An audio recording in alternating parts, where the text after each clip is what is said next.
अच्छा, हमारा टॉपिक जो है वो ग्रेविटेशन है, ऐसे है ना।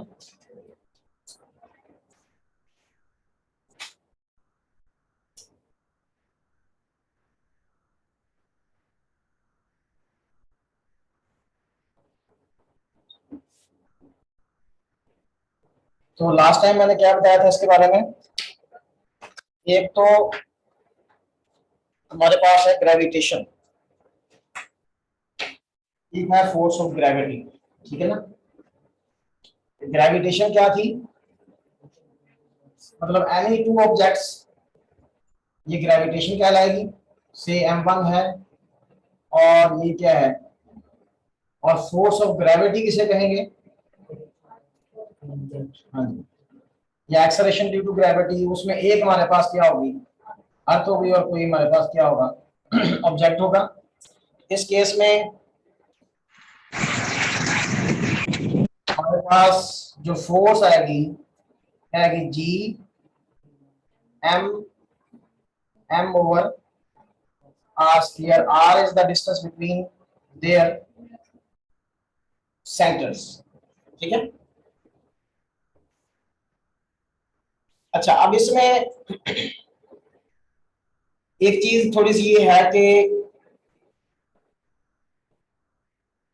जैसे हमारे पास देखो ना चार्ड सफेयर, चाहे वो क्या हो, स्फेरिकल मतलब वो सॉलिड हो या क्या हो, हालो चार्ज सफेयर। उसी तरह अगर हमारे पास कोई मैस है, यानी हमारे पास है एक हालो मैस सफेयर है, यानी इस तरह, तो यहाँ पे तो मैस है, अंदर से वो क्या है, खाली है।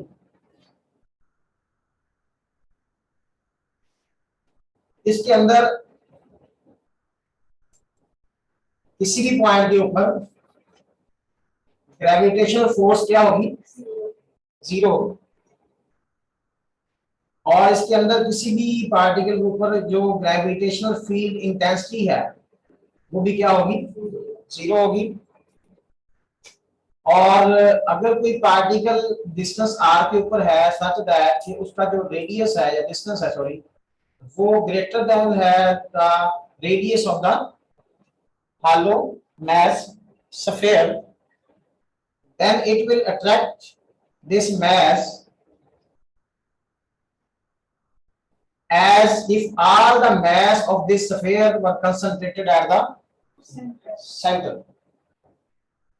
यानी ये इसको अट्रैक्ट उसी तरह करेगा जैसे इसका सारा मैस यहाँ पे एज अ पॉइंट मैस ये बिहेव करेगा, अगर वो पॉइंट क्या है, आउटसाइड द हॉलो स्फीयर है। तो यहाँ जो फोर्स इसके ऊपर जो लगेगी, यहाँ पे हमारे पास फोर्स जो है वो, क्योंकि ये डिस्टेंस कहां से दोनों के सेंटर के दरमियान है, तो फिर फोर्स हमारे पास वही आ जाएगी G M m over R squared. Inside के लिए क्या जीरो, और आउटसाइड के लिए हमारे पास इसी तरह का फार्मूला होगा कि जैसे सारे का सारा इसको पॉइंट मैच के तौर पर ये बिहेव करेगा। लेकिन अगर सॉलिड स्फीयर है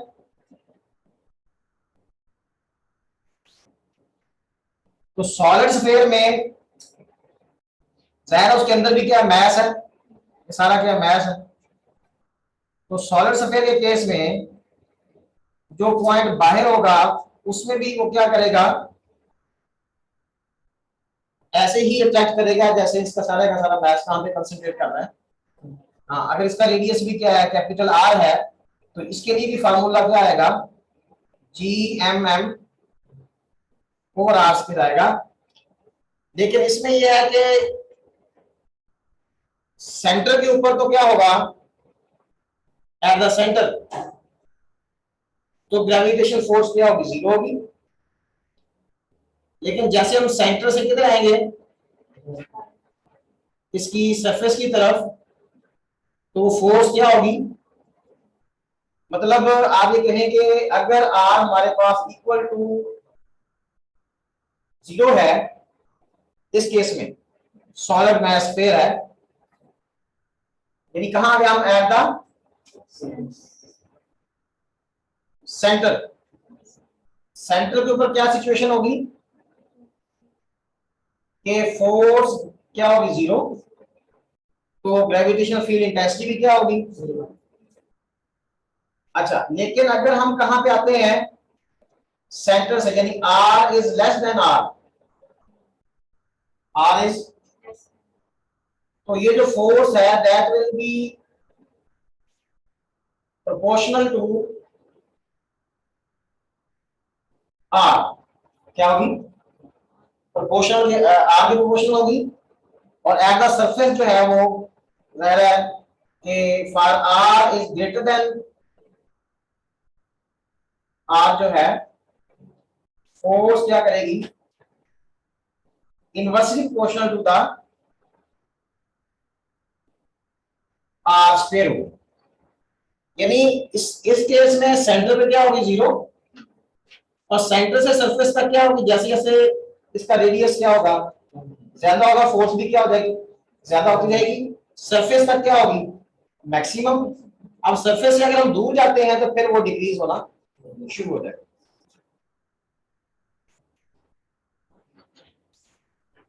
sir r smaller than R का क्या मतलब है?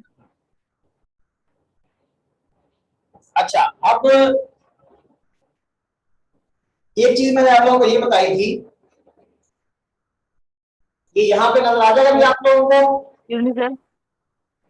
जी जी, आर स्मॉलर देन आर का क्या मतलब है, जो सेकंड केस आपने बताया? ये वाला केस। जी सर। अच्छा, इसमें क्या चीज नहीं समझ आ रही। इसमें वो दूसरा मैस कहाँ पे होगा? कहाँ पे क्या, जो स्मॉल एम आपने लिखा है वो इधर किधर होगा, सरफेस के ऊपर तो पहले उसमें पहले केस में होगा, दूसरे केस में कहाँ होगा? दूसरे केस में यहाँ पे, मतलब पहले केस में तो कहाँ पे, सेंटर पे है। जी सर। दूसरे केस में वो सरफेस और सेंटर के दरमियान है। ठीक है सर। हाँ, और तीसरे केस में जो है वो कहाँ पे आ जाता है, सरफेस से बाहर आ जाता है, यानी सरफेस तक ये फोर्स इंक्रीज होती रहेगी। देखिए ना, वैसे आप ये देखें कि सेंटर के ऊपर जीरो क्यों है, क्योंकि उसके गिर्द जो डिस्ट्रीब्यूशन ऑफ मास है हर तरफ वो सेम है। तो हर चीज जब उसको क्या कर रही होगी, अट्रैक्ट कर रही होगी, तो उसके ऊपर नेट फोर्स क्या आ गई, जीरो। और जैसे जैसे वो हम किस तरफ जा रहे हैं, उसकी पेरिफेरी की तरफ जा रहे हैं, सरफेस की तरफ जा रहे हैं, तो फिर उसके अंदर वाला मास क्या हो रहा है, इंक्रीज हो रहा है, जो उसको अट्रैक्ट कर रहा है। तो इसलिए वो फोर्स क्या होती जाएगी, इंक्रीज होती जाएगी। सरफेस पे आगे क्या हो जाएगी, मैक्सिमम, ठीक है। और सरफेस से दूर चुके फिर वो डिस्टेंस का फैक्टर आ जाएगा, वो फिर स्केल जो है बाई न्यूटन लॉ क्या होती जाएगी, वो फिर डिक्रीज होना शुरू हो जाएगा। अच्छा, एक चीज ये भी ध्यान रखें कि जैसे मैं लास्ट टाइम बता रहा था आपको कि जब हम बात करते हैं फ्री फॉल एक्सेलरेशन की, acceleration due to gravity G की बात करते हैं, तो वो मैंने क्या बताया था कि अमूमन तो हम ऐसे करते हैं, हम कहते हैं weight is equal to, sir थोड़ा सा नीचे लिखे हैं प्लीज। अच्छा, ये ऊपर चला गया, जी सर। आज इन्होंने सेटिंग करा थोड़ी सी, weight is equal to near the नजर ही नहीं आ रहा।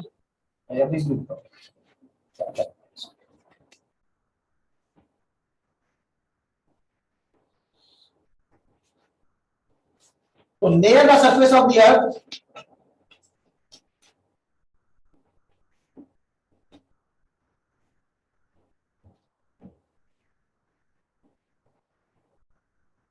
हम ये लिखते हैं कि weight is equal to the gravitational pull of the earth. अच्छा, इसको अगर हम ये लिखें, ये हमारे पास क्या है, बेसिकली ये है mass into the gravitational acceleration, और इसको हम क्या लिखते हैं, mg, वेट को क्या लिखते हैं, तो हम यहां पे तो ये लिख रहे हैं कि g is equal to the, but मैंने बताया था कि एक्चुअली जो एक्सेलरेशन ड्यू टू ग्रेविटी है is not exactly equal to the gravitational acceleration. यानी एक्चुअली तो ये है, मतलब ये नियरली है, आप कह सकते हैं कि ये इक्वल है, बट एक्चुअली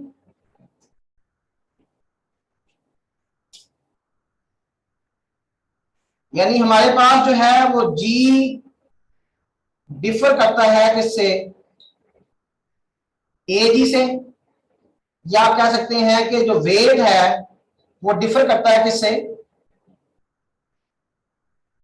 ग्रेविटेशनल फोर्स। अब उसकी रीजन क्या है, उसकी रीजन ये है कि वो मैंने 3 रीजंस बताई थी, थोड़ा सा दोबारा सुन लें उनको। एक रीजन क्या थी,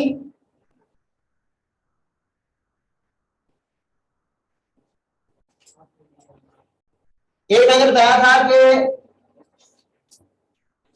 अर्थ इज नॉट स्फेयर, कि उसका एग्जैक्टली वो स्फेयर नहीं है। उस पर क्या बताया था मैंने कि वो नॉर्थ और साउथ पोल पे क्या है, थोड़ी फ्लैटेंड है, और इक्वेटर पे क्या है, बल्किंग है, थोड़ी सी फैली हुई है, डेंसिटी का फर्क भी पड़ जाता है। दूसरा, अर्थ इज नॉट यूनिफॉर्म, यानी उसकी जो डेंसिटी है वो क्या कर रही है, वो भी चेंज होती है, ठीक है ना। यहां तो फैक्टर क्या आ जाएगा कि जो नॉर्थ पोल है, पोल जो है उनका जो रेडियस है वो क्या होगा, कम होगा, और इक्वेटर का रेडियस क्या होगा, ज्यादा होगा।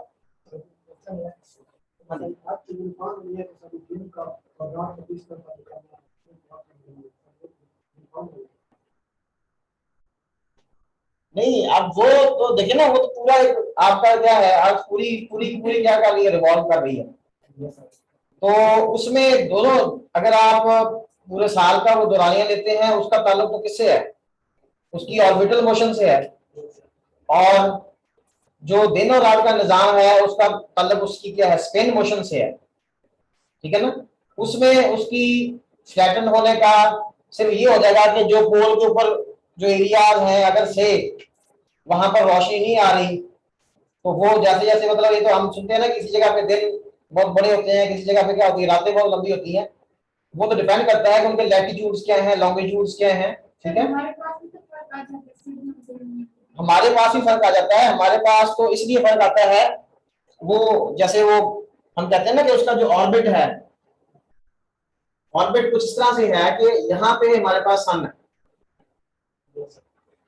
अब इस सेंस में तो वो क्या है, यहाँ वो सन के करीब है, यहाँ पर कहाँ इतनी जाती है, वो थोड़ी सी दूर चली जाती है। तो वो डिपेंड करता है, इस बात में डिपेंड करता है कि जब वो रोटेट कर रही है तो कौन से एरियाज बिल्कुल फेस कर रहे हैं सन को, और कौन से एरियाज जो है ना, अब ये देखें, ये मेरे पास पॉइंटर है, यहाँ सूरज है, अब ये रोटेट कर रहा है सन, ठीक है। अब जब सूरज सामने है तो जो तो इसके बिल्कुल यहाँ पे एरियाज है, उसके ऊपर तो बिल्कुल दिन और रात का निजाम, बिल्कुल 12 घंटे का दिन और 12 घंटे की रात होगी। जो यहाँ पे होगा साइड पे चीजें होंगी, यहाँ पे अंधेरा होगा ज्यादा, ठीक है ना। तो इस तरह वो सारे, वो तो एक ज्योग्राफिकल पिक्चर बन जाएगी, तो उसमें वो सारे लॉन्गिट्यूड लैटिट्यूड का चक्कर है। लेकिन इसका भी मतलब हमारे पास यहाँ पे जो हम चीज पढ़ रहे हैं, ये तो हम उसकी शेप पढ़ रहे हैं कि इसका हमारे पास जो है जी के ऊपर क्या इफेक्ट होगा, हम जी का इफेक्ट देख रहे हैं। मतलब दिन और रात का निजाम, वहां पे तो फिर आ जाता है टाइम पीरियड, क्या कहता है। अब टाइम पीरियड में जारी बात है कि अगर हम वो बात कर रहे हैं उसके ऑर्बिट की, तो वो ऑर्बिट और उसकी जो स्पीड है, उसका जो फासला है, उस पर डिपेंड करता है, ठीक है ना। एक पॉइंट मैच, वो एज अ पॉइंट मैच, जब कोई पॉइंट आप उससे बाहर लेंगे तो वो एज अ क्या बिहेव करेगा, पॉइंट मैच, ठीक है ना। तो इस वजह से वो फैक्टर्स वहां पे नहीं है। अच्छा, तीसरे नंबर पे क्या बताया था मैंने, कि अर्थ इज रोटेटिंग। रोटेशन तो मैंने एक्सप्लेन कर दी थी, थोड़ा सा उसको मैं रिवाइज करवा देता हूं कि रोटेशन में मैंने क्या बताया था, या हम कहते हैं कि g acceleration due to gravity, acceleration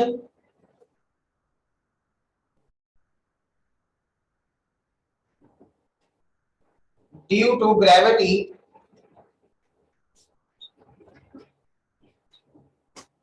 with latitude, कि लैटिट्यूड के लिहाज से उसका उसके ऊपर क्या फर्क पड़ेगा। उसमें क्या फॉर्मूला बताया मैंने कि g prime is equal to g minus R omega square cos of the angle phi.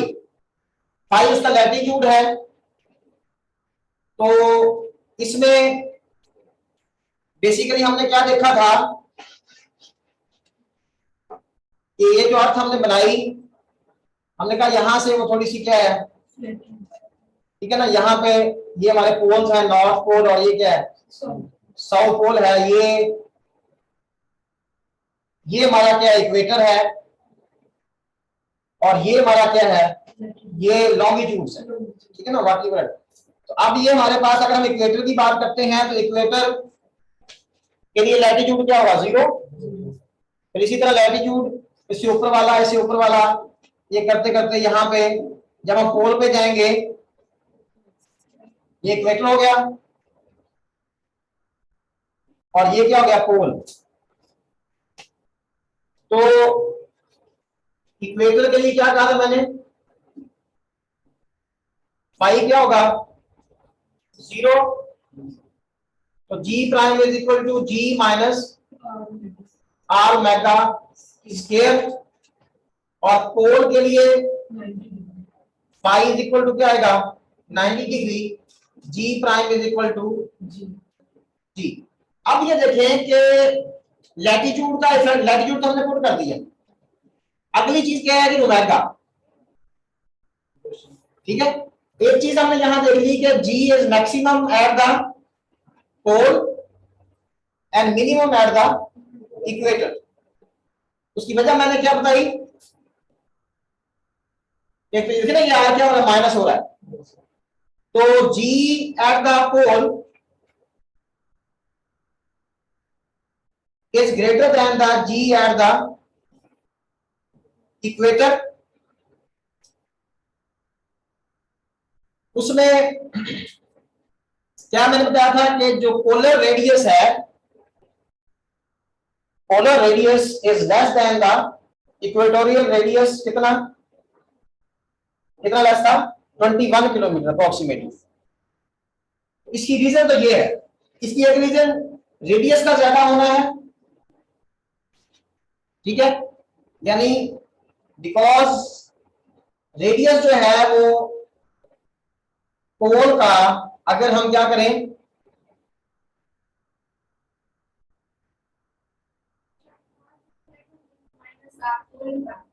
हाँ चलो ऐसे कर लें, मतलब आर इक्वेटर जो है उसमें से 21 किलोमीटर क्या करना पड़ेगा, माइनस करना पड़ेगा, तो ये आ जाएगा।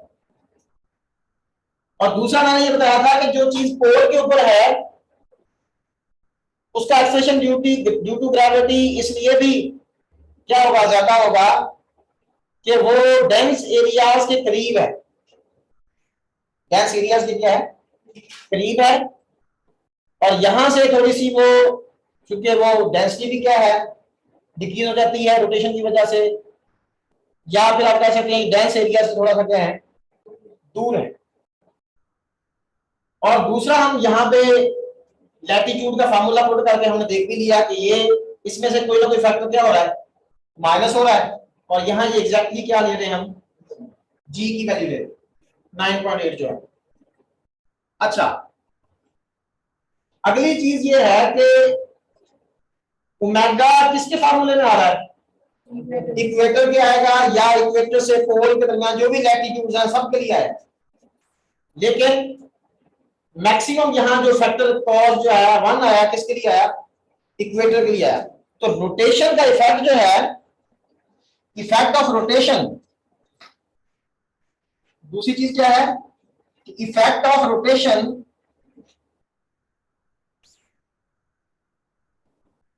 जो है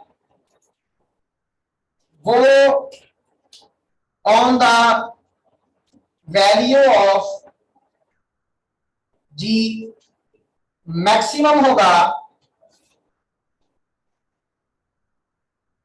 फॉर इक्वेटर। मैक्सिमम क्या होगा? For equator. रोटेशन का, रोटेशन की वजह से जो जी की वैल्यू में इफेक्ट आएगा, मतलब उसमें जो असर होगा, चेंजेस आएगी, वो चेंज किसके लिए मैक्सिमम होगी? इक्वेटर के लिए। और जैसे हम इक्वेटर से किस तरफ जाएंगे पोल की तरफ, तो वो इफेक्ट कम होता जाएगा, करते करते वो इफेक्ट जो है वो पोल के ऊपर जाकर क्या हो जाएगा? जीरो हो जाएगा, यानी जीरो इफेक्ट होगा फॉर पोल। अब इसमें मैंने आगे दो बातें आपको बताई थी कि अगर हम ओमेगा की बात कर रहे हैं ना, कि ओमेगा इंक्रीज होगा तो क्या होगा? ओमेगा डिक्रीज होगा तो क्या होगा? अगर ओमेगा से हमारे पास क्या हो रहा है? ओमेगा का इंक्रीज हो रहा है, तो जी की वैल्यू जो कहां पे है वो डिक्रीज होगी। इक्वेटर पर जी की वैल्यू में डिक्रीज मैक्सिमम आएगी। थोड़ा सा हम ऊपर जाएंगे, से फाई हमारा 20 है, वहां पे भी जी की वैल्यू डिक्रीज होगी, लेकिन उतनी नहीं होगी जितनी इक्वेटर पे हुई है। इसी तरह वो डिक्रीज जो आएगी, वो डिक्रीज भी डिक्रीज होती जाएगी कि हम इक्वेटर से कहां जा रहे हैं। हाँ, तो अगर ओमेगा इंक्रीज हो रहा है, जी क्या करेगा? एंड दिस डिक्रीज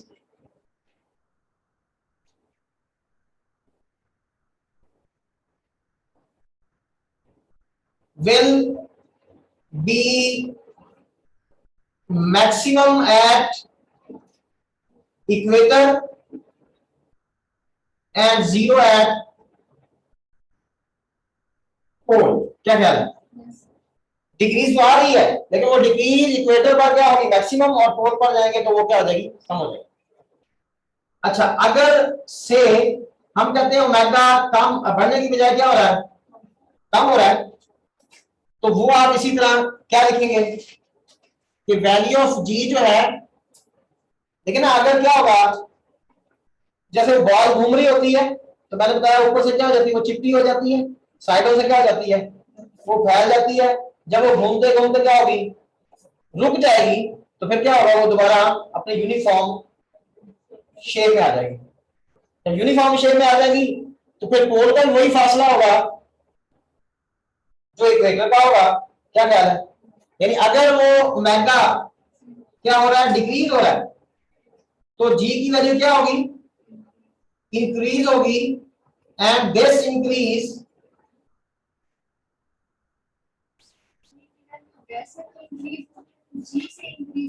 है, नहीं नहीं, वो जी से तो हमेशा क्या होगी? कम होगी ना। मैंने बताया कि पोल पे, यानी जी की वैल्यू एग्जैक्टली जी कितनी होगी, ये बात ठीक है आपकी, कि वो कहां पे होगी? पोल पे। और इक्वेटर पर उसकी वैल्यू कम होगी। अब कम होकर वो किसको अप्रोच करेगी? जी को। कम होकर जी को अप्रोच करेगी, तो वो जी को अप्रोच कहां करेगी? पोल पे जाकर। डिपेंड करता है उसकी रोटेशन पे, ठीक है ना। जी की वैल्यू जो है, और दिस इंक्रीज, ये इंक्रीज जो है मैक्सिमम होगा कहां पे? ठीक है, मैक्सिमम एट इक्वेटर एंड क्या कहेंगे? जीरो एट पोल। ये सिर्फ चेंज की बात हो रही है,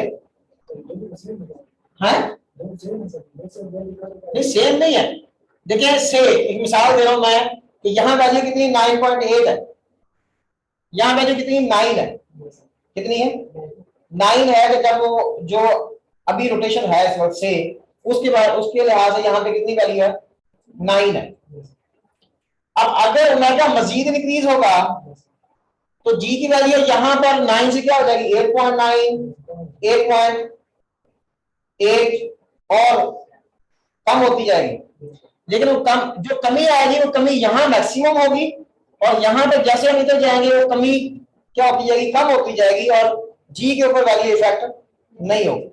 अगर ओमेगा क्या होता है कम होता है, ठीक है, अब वो वैल्यू तो 9 है, एक मिसाल दे रहा हूं कि यहां पे वैल्यू कितनी है 9 है और यहां पर वैल्यू कितनी है 9.8 है। मैक्सिमम तो इतनी हो सकती है, इससे ज्यादा तो नहीं हो सकती। अब क्या होगा कि अगर ओमेगा क्या हो रहा है डिक्रीज हो रहा है तो ये वैल्यू क्या होना शुरू हो जाएगी इंक्रीज होना शुरू हो जाएगी। क्या हो जाएगी जी की वैल्यू क्या होगी इंक्रीज होगी। इंक्रीज किस तरह होगी कि अगर 9 यहां पे है, 9 क्यों हुई थी इस ओमेगा की वजह से। अब ये फैक्टर यानी इसमें ये जो फैक्टर था ये कितना था से ये जो फैक्टर है ये 0.8 था, कितना था, इसलिए 9 माइनस अपना 9.8 माइनस 0.8 कितना हुआ 9। तो अब ये जो चेंज है 0.8 जब ओमेगा क्या होगा कम होगा तो फिर जहरा 0.8 से क्या होगा ये 0.7। जब ये फैक्टर 0.7 होगा तो 9.8 माइनस 0.7 तो कितनी होगी 9.1 इंक्रीज हो रही ना हो रही। तो ये बात मैं कह रहा हूं कि वो 9 से क्या हो जाएगी फिर 9.8। अगर यहां 9.1 होती है तो इससे ऊपर क्या होगी वो 9.08 होगी, उसके ऊपर क्या होगी 9.05 होगी। वो जो इंक्रीज आएगी वो इंक्रीज की वैल्यू भी क्या होती जाएगी कम होती जाएगी। नहीं मैक्सिमम इफेक्ट कहां पे आएगा इक्वेटर पे और पोल पे बिल्कुल इफेक्ट नहीं होगा और वो इफेक्ट डिक्रीज होगा as we move from equator to the pole यानी along the longitude. Along the longitude यहां देखिए ना आप यहां पे हैं, आप इस जगह पे हैं और आप इधर से इधर जा रहे हैं और दरमियान में सारे क्या है लैटिट्यूड्स हैं। समझ आ रही बात की। तो जैसे जैसे हम अलोंग द लॉन्गिट्यूड मूव होंगे वो इफेक्ट जो है जो जी की वैल्यू को 9 से 9.8 तक ले जा रहा है वो इफेक्ट क्या होता जाएगा कम होता जाएगा। ठीक है, मैक्सिमम इफेक्ट कहां हुए। अच्छा इस ऐसे करते करते सेम ओमेगा क्या हो गया ओमेगा 0 हो गया। अब ओमेगा 0 होने का क्या क्या फर्क पड़ेगा। हाँ अगर इसी में नेक्स्ट केस ये होगा कि अगर ओमेगा क्या हो गया 0, ओमेगा 0 होने से मतलब फिर क्या हो जाएगी जी एट द पोल और जी एट द इक्वेटर क्या हो जाएंगे बराबर हो जाएंगे क्योंकि वो जो फर्क है 21 किलोमीटर का वो भी खत्म हो जाएगा और ओमेगा क्योंकि ओमेगा की वजह से ही वो 21 किलोमीटर का फर्क पड़ा था। तो जैसे ही ओमेगा क्या हो गया 0 यानी अर्थ स्टॉप कर देगी रोटेट करने से तो जी की वैल्यू इक्वेटर पर भी वही होगी और एक्सेलरेशन ड्यू टू ग्रेविटी। अब ये हमने इसमें देखा है रोटेशन का इफेक्ट। क्या देखा है। अब हम देखते हैं ये यहां से मैं शुरू कर रहा हूं कि इफेक्ट ऑफ रोटेशन की बजाय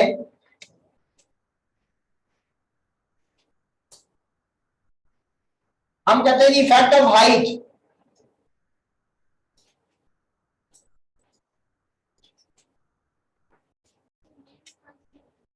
किया पहले तो उसमें कुछ चीजें ना मतलब होंगी कुछ। इफेक्ट ऑफ हाइट में मैंने क्या फॉर्मूला बताया था कि जी हमारे पास क्या है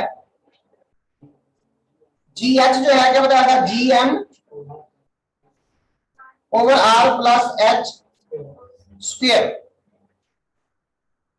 और अगर हम जी हमारे पास क्या होता है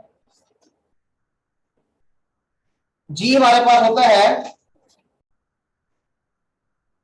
जी की वैल्यू क्या है हमारे पास G M over R square at surface. Surface में हमारा ये वैल्यू है। देखें कि अगर हम इनकी रेशियो ले लें हम कहते हैं ये जी एच है, जी एच को जी पर क्या करते हैं डिवाइड। ये क्या आया था हमारे पास आर स्क्वायर ओवर एच का स्क्वायर। अब एक तो ये है कि चेंज, मतलब पहला इसमें केस है कि अगर से जो एच है वो अप्रोच कर रहा है किसको, आर को, यानी चेंज है वो भी, जैसे रेडियस है कितना 6400 किलोमीटर है, कितना है 6400 किलोमीटर है रेडियस। अब जो हाइट है वो 6400 हो, यानी कि हजारों में हो, क्या हो, थाउजेंड्स के अंदर हो, फिर तो आप डायरेक्ट ई फार्मूला यूज करेंगे, उसमें आप कैलकुलेशन कर सकते हैं कि यहाँ पे आर पुट करेंगे अगर, क्या ख्याल है, ये तो कर लोगे ना। से मैं इफ एच को क्या पुट करता हूं, से 2r पुट करता हूं, तो हमारे पास में जी एच क्या आ जाएगा, यहां पर r प्लस 2r, ये 3 हो गया, ठीक है ना। तो आज के तो आज कैसे क्या, 3 का स्क्वायर क्या है 9, यानी 9 टाइम्स द जी हो जाएगा 1/9, जी बाई 9 क्या हो जाएगा, जी बाई 9 टाइम्स क्या हो जाएगा, देखिए अगर हाइट क्या है 2r के इक्वल है, यानी उसकी सरफेस से भी ऊपर कितना 12,800 किलोमीटर की हाइट पर, 12,800 किलोमीटर की हाइट पर जी एच जो होगा, यानी उस वहां पर जी की वैल्यू होगी वो 9 टाइम्स क्या हो जाएगी, यानी 1 पॉइंट समथिंग रह जाएगी, क्या रह जाएगी 9.8 डिवाइडेड बाय 9, 1 पॉइंट समथिंग रह जाएगी। एक तो ये सिंपल सी बात है। अच्छा दूसरा इसमें केस जो है, दूसरा केस ये है कि अगर जो हाइट की बात हम कर रहे हैं वो हाइट से कम है, मतलब वो of the order of radius of the अर्थ नहीं है, बल्कि उससे वेरी लेस है, यानी हम ये कह दें कि if h is very very less than R, जैसे हम कहते हैं जी से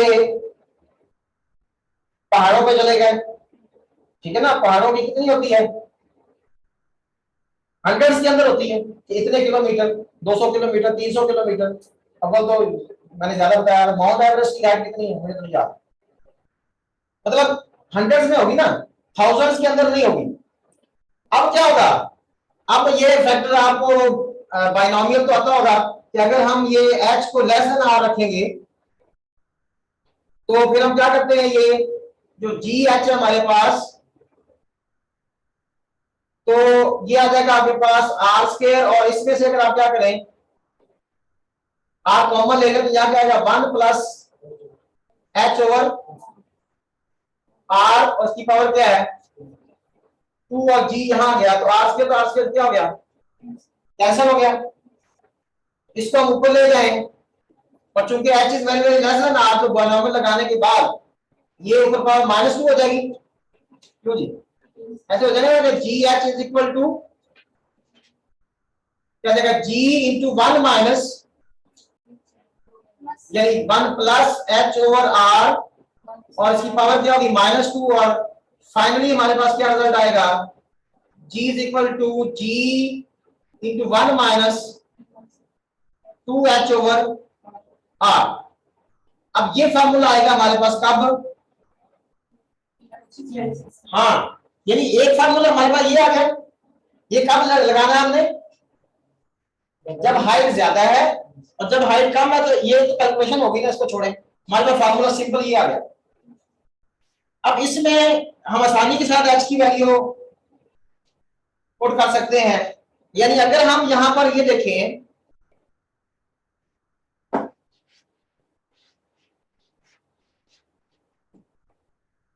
अगर हम ये देखें कि हाइट के लिहाज से, अगर हाइट अब इसी हाइट की बात हो रही है, ठीक है, कि fractional decrease in the value of g, fractional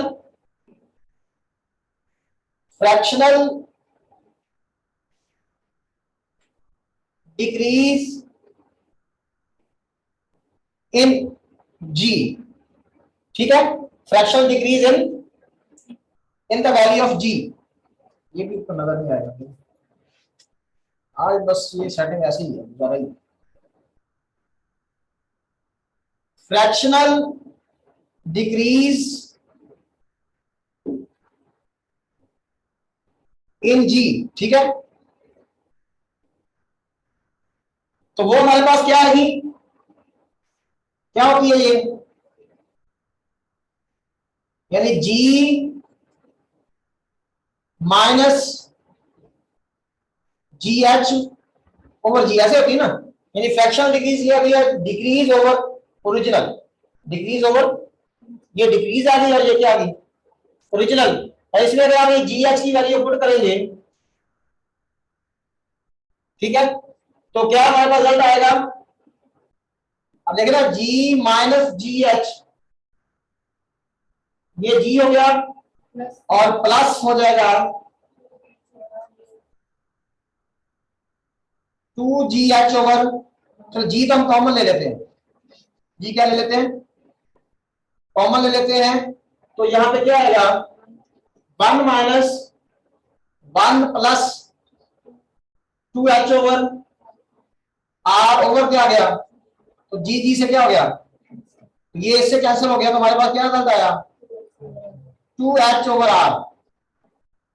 अब 2H ओवर R क्या है, that is the fractional decrease in the value of G। और अगर हम परसेंटेज डिक्रीज की बात करते हैं, ठीक है ना, तो परसेंटेज डिक्रीज में क्या आएगा, अगर आपसे पूछते तो आपने सिंपल क्या करना है, 2H over R multiply by 100 और यहाँ पे क्या आ जाएगा, परसेंट आ जाएगा। ये कब लिखना है हमने, अगर हमसे परसेंटेज डिक्रीज पूछता है तो हम ये करेंगे। अब जरा G की वैल्यू अगर डिक्रीज होगी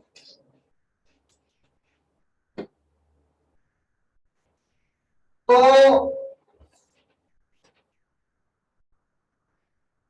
यानी वेट जो है वो भी क्या होगा, वेट लॉस विद H, और H कौन सा, जो क्या है R से क्या कम है। तो ये G की वैल्यू अगर इसमें ये कमी आती है तो जो परसेंटेज अपना जो डिक्रीज आएगा वेट के अंदर, तो वो क्या आ जाएगा 2mgh ओवर R, क्या आ जाएगा 2mgh ओवर R। तो ये बेसिकली इतना वेट जो है वो क्या होगा, कम हो जाएगा, इतना कम होगा, ठीक है ना। अच्छा, ये लॉस आ रहा है किसमें, वेट में लॉस आ रहा है, ठीक है, ये ऊपर जाते हुए वेट में क्या आ रही है, कमी आ रही है। ये हमने G की वैल्यू विद यानी R जब क्या है, जो हाइट है वो R के करस्पॉन्ड मतलब उससे मैच कर रही है, उसके ऑर्डर में है, तो हमने देख लिया कि क्या फर्क पड़ेगा। और अगर वो जो हाइट है वो R से क्या है, कम है, तो उसमें हमने डिक्रीज भी देख ली और लॉस ऑफ द वेट भी देख लिया। अब ये है कि सर ये वेट लॉस का फार्मूला कहाँ से आया, ये कैसे बना है।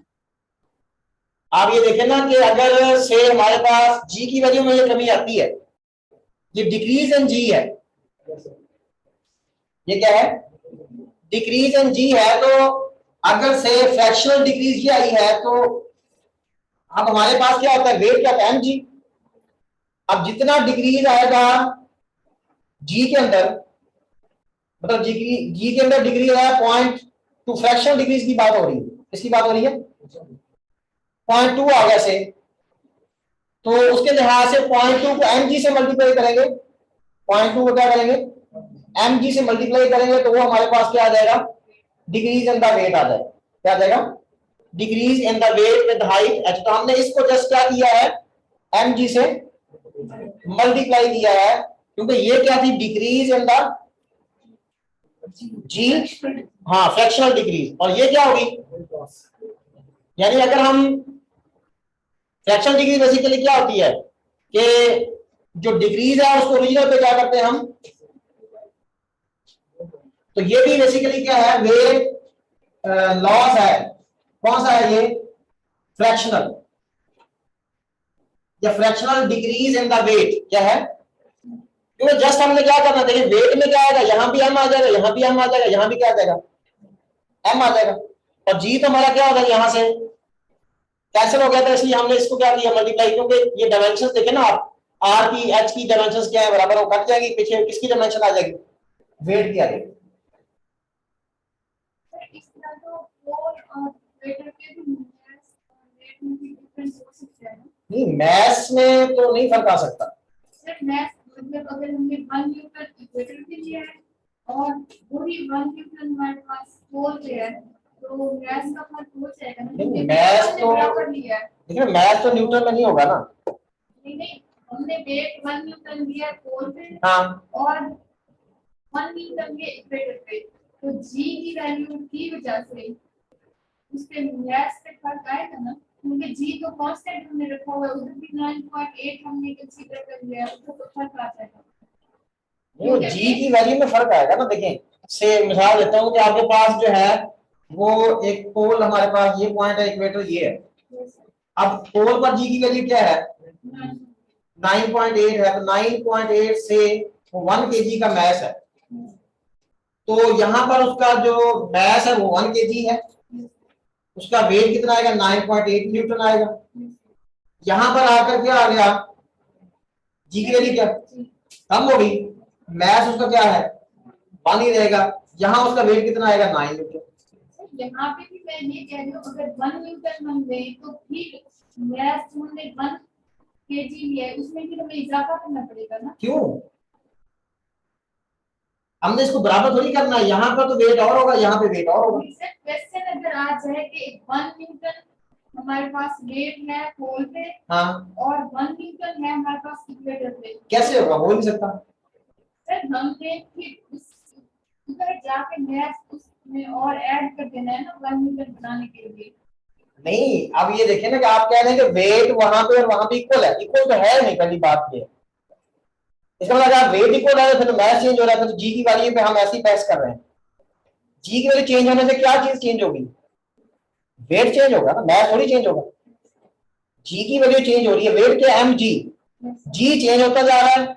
मैथ आपका मैथ की वेरिएशंस आती हैं, लेकिन वो तो स्पीड के लिहाज से है ना, वो तो आप वैल्यू पढ़ते हैं मैथ वेरिएशंस, लेकिन math variations place to place change नहीं होती, ऑब्जर्वर के लिहाज से चेंज होती हैं। लेकिन जगह चेंज करने से मैथ क्या रहेगा, क्योंकि math is the quantity of matter, वो चेंज नहीं होगा। हाँ अगर वो कह दिया कि जी आप दो चीजें दोनों का वेट इक्वल है, मतलब एक सपोजिशन है, तो फिर तो आपको जारी बात है मैथ को वेरी करना पड़ेगा, फिर वो तो सपोजिशन की बात है।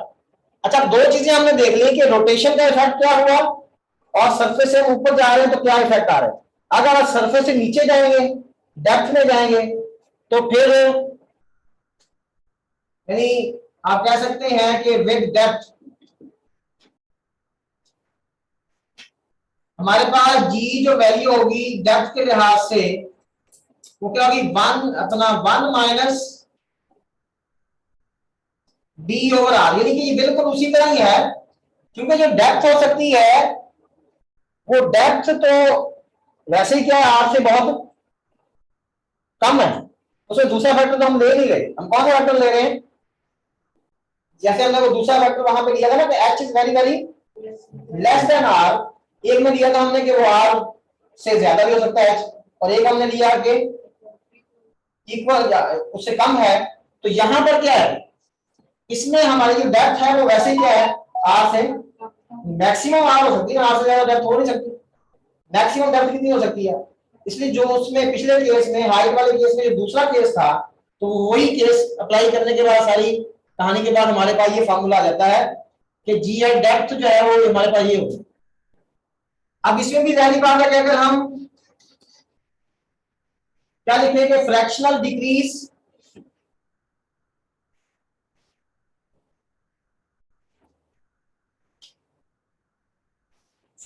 डिक्रीज इन क्या लिखेंगे जी,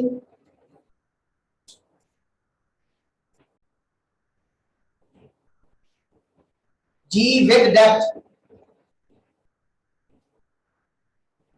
fractional decrease in the value of g with depth, तो क्या आएगी हमारे पास,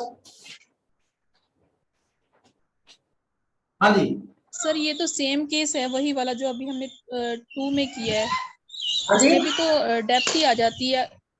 सर जो आपने अभी पहले केस किया है, इससे पहले h is very very less then r, sir हाँ। उसमें भी तो डेप्थ ही आ जाती है, मतलब ये सेम केस नहीं है दोनों? नहीं, वो हाइट, वो तो जमीन से ऊपर जा रहे हैं, ये क्या जा रहे हैं, जमीन से नीचे जा रहे हैं। ऊपर जाने जस्ट हाइट का फैक्टर है, और उसमें जो अर्थ है वो as a point mass behave कर रही है। यहाँ पर क्या है कि जब हम डेप्थ में जाएंगे तो फिर दोनों चीजें आ जाएंगी, जो उसके बाहर वाला मैथ है वो भी उसको अट्रैक्ट कर रहा होगा, और जो बाकी मैथ है, यानी अब हमारे पास ये वाला जो केस है ना यहाँ पे, वो ये वाला है कि हम उस पहले तो हम ऊपर जा रहे थे, यहाँ एच यहाँ से ले रहे थे एच ऑनवर्ड, अब हम इसके अंदर जा रहे हैं, ये सेंटर हम यहाँ जी पे। सर समझ आ गई है। हाँ, तो इस केस में जो फार्मूला निकलता है वो ये निकलता है, उसमें और इसमें फर्क क्या है, वहां क्या था, 2 था, यहाँ पे 2 नहीं है, तो जरा फिर आप उसी तरह अगर आप लिखें, यहाँ क्या आएगा 2h ओवर r, तो यहाँ क्या आएगा d ओवर r आ जाएगा, क्या आ जाएगा, और वेट लॉस क्या आएगा, हाँ जी, वेट लॉस जो है, वेट लॉस विद डेप्थ, तो वो क्या आ गया, mg d over r, mg d over r।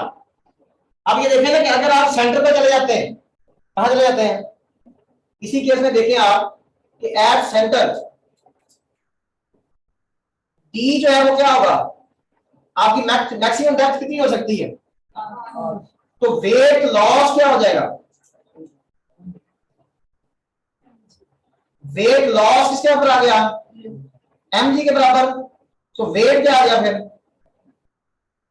Wait 0 हो गया, वेट कितना वेट लॉस हो गया, mg, और mg में से mg माइनस करेंगे, ये सरफेस पे कितना था mg, और ये आपके पास टर्म बता रही है कि कितना उसमें क्या आ रहा है, डेप्थ के लिहाज से उसमें कितनी डिक्रीज आ रही है, तो ये आप उसमें असल वेट में से ये डिक्रीज वेट उसका है 10 न्यूटन, डिक्रीज कितनी आई 2 न्यूटन, तो उसका वेट वहां डेप्थ के लिहाज से क्या हो जाएगा 8 न्यूटन, और जैसे हम सेंटर पे जाएंगे तो हमारी डेप्थ है वो आर के इक्वल आ जाएगी। लेकिन ये ध्यान रखें कि ये जो फार्मूला है, इसमें आप h को जो पुट कर सकते हैं वो लेस देन आर पुट कर सकते हैं, इक्वल और ग्रेटर नहीं पुट कर सकते।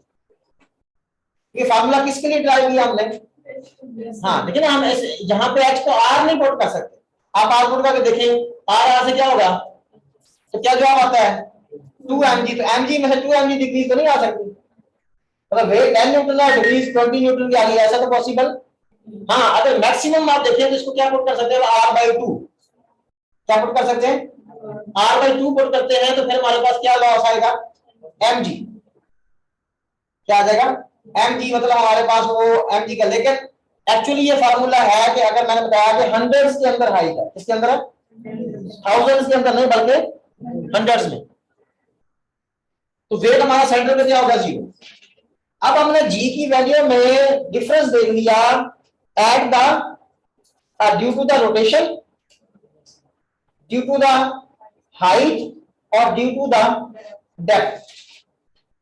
अब ये g की वैल्यू में फर्क आने की वजह से एक्सेलरेशन ड्यू टू ग्रेविटी वो डिफर हो जाता है किससे, ग्रेविटेशनल एक्सेलरेशन से, और वेट जो है वो डिफर हो जाता है किससे, ग्रेविटेशनल फोर्स से। ये वो डिफरेंसेस हैं जो हम इग्नोर करते हैं, क्यों, क्योंकि हम near the surface of the earth calculations कर रहे होते हैं। अच्छा, अब जो अगली चीज है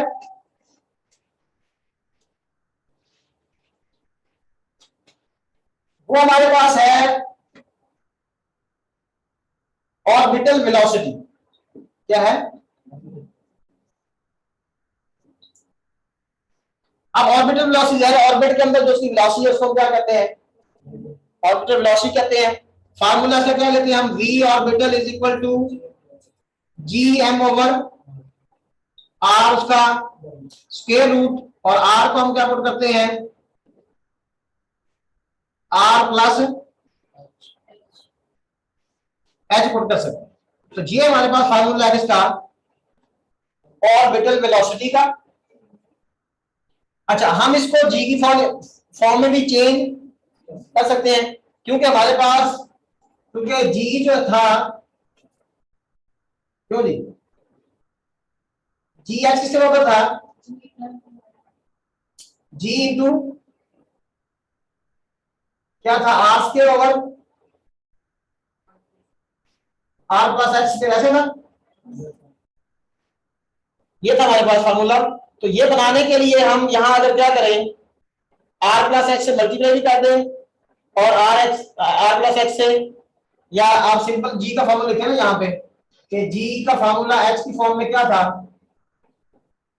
वो था G M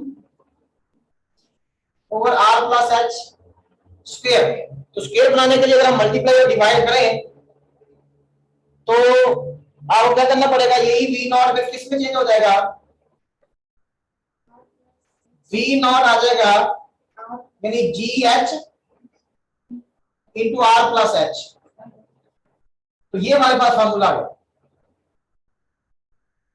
G h into, यानी ये फार्मूला है कि अगर हमें हाइट दी हुई है, तीन फार्मूले आपने देखने हैं ये जिनको मैं हाईलाइट कर रहा हूं। एक फार्मूला ये हो गया हमारे पास, दूसरा फार्मूला ये हो गया, और तीसरा आपने इसको जी की फॉर्म में अगर चेंज करना चाहें तो क्या रिलेशन था, क्यों जी किसके बराबर था, g h is equal to g into R squared over R plus h squared. अगर ये हम यहां पुट करते हैं किसकी जगह पे, जी एच की जगह पे अगर ये पुट कर दें तो वी नॉट का फार्मूला क्या आएगा तीसरा हमारे पास, एक तो यहां जी आ जाएगा, एक आर प्लस एच क्या हो जाएगा, ये आर स्क्वायर, और यानी आर तो बाहर आ गया, क्या क्या है, और यहां पर क्या आया, जी ओवर क्या आ गया आर प्लस एच। तो ये जी की फॉर्म में हमारे पास फार्मूला आ गया। तो ये कितने एक्सप्रेशन हो गए, तीन हो गया किसके, ऑर्बिटल वेलोसिटी के। अब अगर हम इस ऑर्बिटल वेलोसिटी को हम बात कर रहे हैं, ये तो जनरल है एट सम हाइट। अब वही बात है, अगर हम close to the earth surface आ जाए, close to the earth surface, अब अगर हम close to the earth surface आते हैं तो हम एच को क्या लेंगे, रेल इक्वल टू 0 ले लेंगे, और जब आप अर्थ को अपना एच को क्या लेंगे, 0 लेंगे। तो यहां देखिए, अगर आप एच को यहां 0 पुट करें तो हमारे पास फार्मूला क्या आता है, यानी v not is equal to G M over R, ये फार्मूला हमारे पास आ गया। और अगर इसको आप जी की फॉर्म में निकालना चाहते हैं, इसे पुट करें वी नॉट, अगर आप एच को क्या पुट करते हैं, यहां 0 पुट करते हैं, क्योंकि जी एच की तो बात ही नहीं होगी ना, क्योंकि ज्यादा हाइट पे तो नहीं है, हम कहां पे है। तो ये वैसे फार्मूला आ गया। और अगर जी डिपेंडेंस देखना है हमने, एच को 0 पुट करेंगे, यहां आर की पावर 1/2 ऊपर 1 है, तो ये फिर क्या आ जाएगा, जी आर स्क्वायर रूट।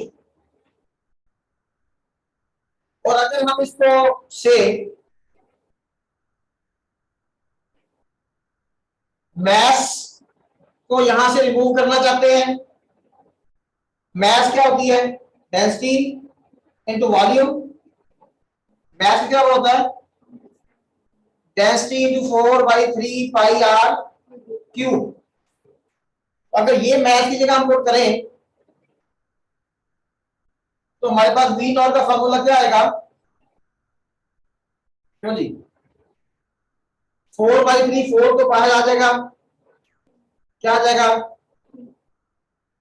2 आ जाएगा, और आर भी क्या हो जाएगा, क्योंकि आर का यहाँ पे क्या क्यूब, एक आर से क्या हो जाएगा कैंसिल, तो आर भी क्या आ गया बाहर, और यहां पर क्या है अंदर,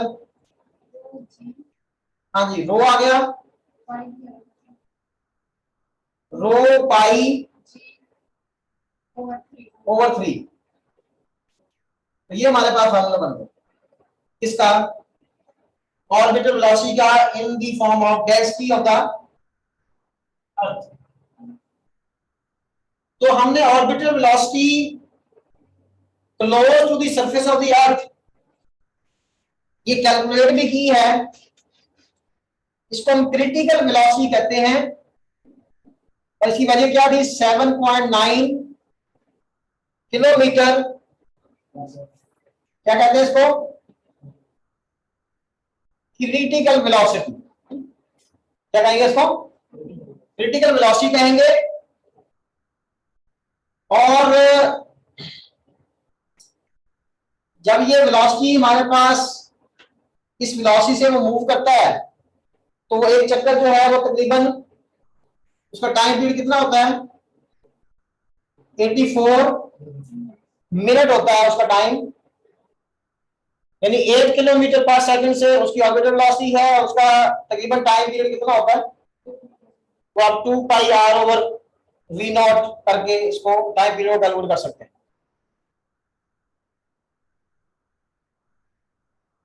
और अगर टाइम पीरियड हम इन जनरल देखते हैं से टाइम पीरियड अगर हम निकालना चाहते हैं किसी भी ऑर्बिट में से हम निकाल लेते हैं। किस तरह? क्योंकि वी नॉट की वैल्यूज हमारे पास है। टाइम पीरियड होगा क्या? देखें, टाइम पीरियड होगा 2 pi R over v naught orbital velocity. और अगर हम इसको आर की जगह क्या करेंगे? R plus h over v naught. V naught क्या होगा? GM over R plus h square root. ये इसी तरह निकला कि मतलब जब इस वेलोसिटी जाएगा ना तो ये 2 pi R over v not, ये वी नॉट की वैल्यू है और यहाँ रेडियस आ जाएगा। हाँ ठीक है ना, ये यहाँ पुट करोगे तो ये चीज आ जाएगी। यहाँ पे वी नॉट लेंगे या ओमेगा की कन्वर्ट करना होगा? किसमें? नहीं, यहाँ तो ऑर्बिटल वेलोसिटी लेंगे ना। हाँ, ये आप ध्यान में रखें कि देखिए यहाँ अब आपने पूछ लिया तो ये कंफ्यूजन भी दूर कर लें। एक है ओमेगा, एक है वी। यानी हम यहाँ पे जब खड़े हैं तो बेसिकली अर्थ क्या कर रही है? रोटेट कर रही है। तो जब आप किसी पॉइंट की कौन सी वेलोसिटी लेंगे? उसकी लीनियर वेलोसिटी लेंगे तो उसका टोटल क्या लिखेंगे? डिस्टेंस वो कितना होगा? 2 pi are at the surface. तो ऊपर जाएंगे तो वो क्या होता जाएगा? आर प्लस एच लिखेंगे उसमें। तो उसको आपने क्या करना है? उसकी स्पीड पर क्या करना है? डिवाइड करना। तो फिर उसका क्या आएगा? टाइम पीरियड आएगा। लीनियर स्पीड पे टाइम पीरियड निकालना है। और ओमेगा बेसिकली क्या है? ओमेगा एंगुलर वेलोसिटी है। ओमेगा का ताल्लुक किससे है? उस रोटेशन से है। तो फिर उसमें आप उस चीज का टाइम पीरियड लेंगे।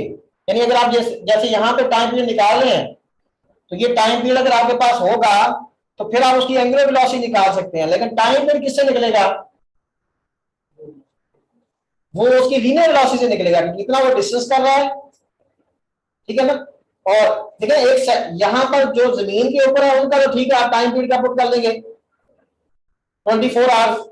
लेकिन जो जमीन से ऊपर है, थोड़ा सा ऊपर है, उसका टाइम पीरियड 24 आवर नहीं है। देखिए जमीन के करीब करीब घूमने के लिए उसको 84 मिनट चाहिए। 84 मिनट अगर इतना तेजी से वो मूव करेगा तो फिर जाके वो जमीन पे गिरेगा नहीं, बल्कि वो रिवॉल्व करता रहेगा।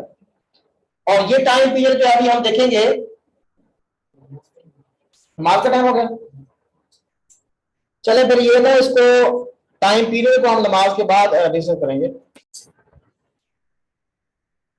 चले अब हम टाइम पीरियड उसको लिखते हैं। टाइम पीरियड क्या होगा? ओवर ऑर्बिटल वेलोसिटी या टी क्या होगा? 2 पाई आर प्लस एच और वी नॉट की जगह मैंने क्या बताया? G M over R plus h under root. ऐसे ना?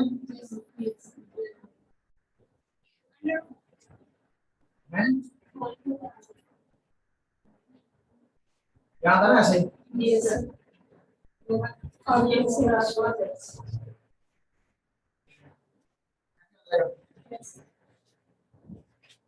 तो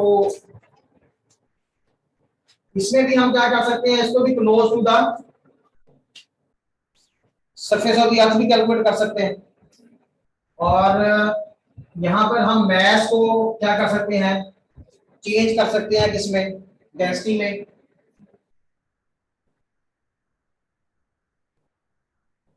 close to the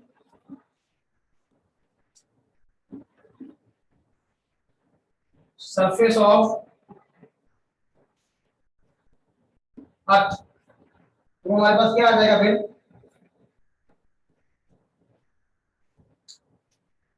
T is equal to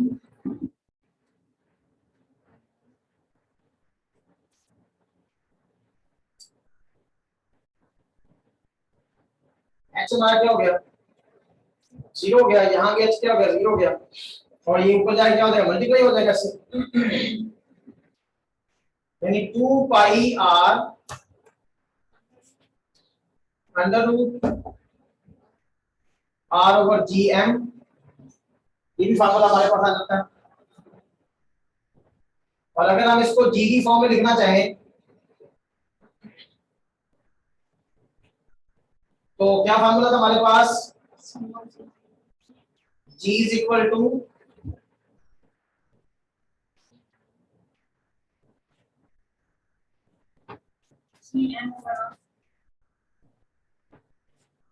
ji M over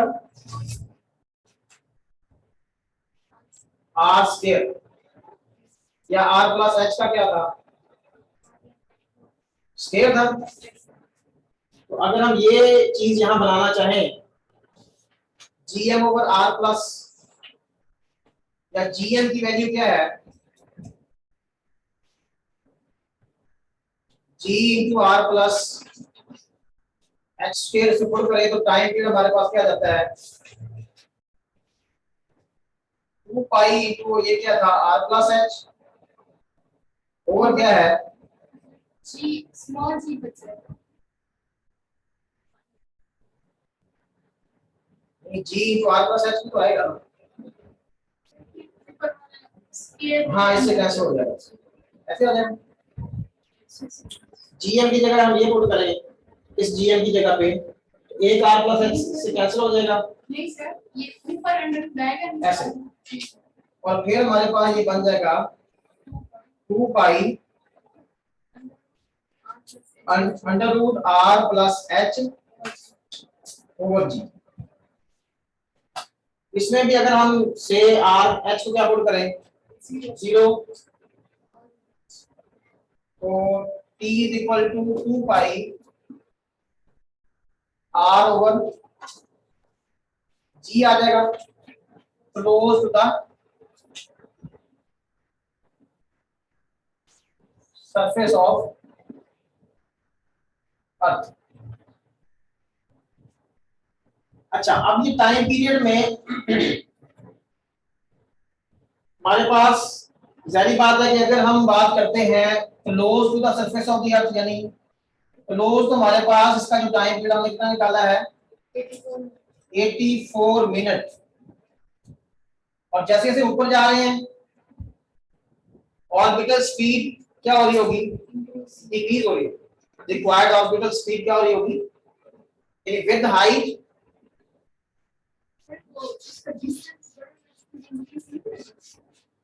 क्योंकि उसका ऑर्बिट का रेडियस मतलब बढ़ रहा है तो उसको ज्यादा कैसे करना चाहिए, टाइम पीरियड नहीं, higher the satellite required orbital speed will be less, कम हो जाएगी। ये देखिए ना, मैं आपको बताता हूँ ये कैलकुलेशन, यानी हमारे पास ऑर्बिटल स्पीड का फार्मूला ये होता है ना, v not is equal to क्या होता है, जी एम, या ऐसे हम वो लिखते हैं दूसरा क्या था, जी आर स्क्वायर रूट, या इसको अगर हम जनरली लिखें तो जी आर होता है। अब क्या होगा कि ये जो जी है, g is proportional to 1 over R square, तो जो ऑर्बिटल स्पीड है that will be proportional to R, क्योंकि यहाँ 1 ओवर आर स्क्वायर करें, उसका मतलब क्या है कि higher the satellite, higher the satellite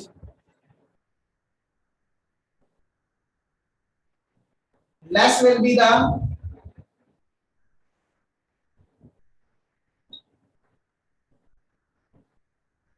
required orbital speed, ठीक है। और इसमें अब अगर ऑर्बिटल स्पीड आपको कम चाहिए तो उसको टाइम फिर क्या करेगा, उसको टाइम ज्यादा लगेगा। अब देखिए जो तो थी, अब ये चीज आपने जो पूछी थी, अब देखें ये हमारे पास अर्थ है। अब एक पॉइंट इस अर्थ के ऊपर है, ये जो अर्थ के, इसकी अगर आप स्पीड निकालते हैं तो वो आप कैसे निकालेंगे, अपना टाइम भी निकालें या स्पीड निकालें, तो आप क्या करेंगे, यहां पर ये क्या आएगा 2 pi v is equal to s over t।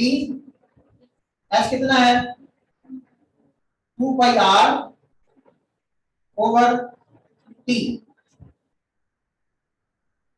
ये हमारे पास कितना है 2 इंटू क्या है 3.14 और r कितना है 6 into 10 to the power 6.4 into 10 to the power 6 और ये कितना है 24 आवर्स क्या है, यानी कि ये आपके पास यहाँ क्या आ जाएगा 3600। तो ये आपके पास जो स्पीड निकलेगी ये कितनी निकलती है, आप ये देखिए ना कि से हमारे पास जो है ये 6 कैंसिल करने के लिए हम यहाँ क्या कर लेते हैं, ऑलमोस्ट 1/24 मल्टीप्लाई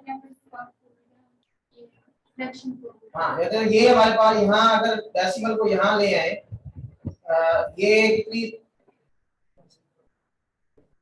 इसको 3 बना लें और इसको 2 बना लें, sir almost 4 + 10 raised to power 3। नहीं अब ये देखें ना कि हमारे पास आप इस तरह कर लेना इसको कि डेसिमल को यहाँ ले आए और यहाँ इसको ले आए, तो यहाँ कितनी जाए 3 और एक 4, तो ये हमारे पास 10 पर 2 आ गया और 2 का मतलब क्या हो गया 100। सही क्लोज टू द सरफेस, नहीं क्लोज टू द सरफेस नहीं। अब यही तो देखें आपने क्या करना है, ये टाइम पीरियड मैंने क्या पुट किया है 24 आवर्स, उस चीज का टाइम, ये डिफरेंशिएट तो कर रहा हूं मैं, ये कहाँ है, ये आप कह सकते हैं किसी भी, मैं कहता हूं कि आपके पास एक ट्री है, अब ट्री कहाँ पे है, अर्थ के ऊपर है ना, तो अर्थ के ऊपर जो चीजें हैं उनके लिए टाइम पीरियड आपका कितना होगा 24 आवर्स। जैसे आप उसको, उसका कांटेक्ट जमीन के साथ खत्म होगा, ये मैं डिफरेंशिएट करना चाह रहा हूँ।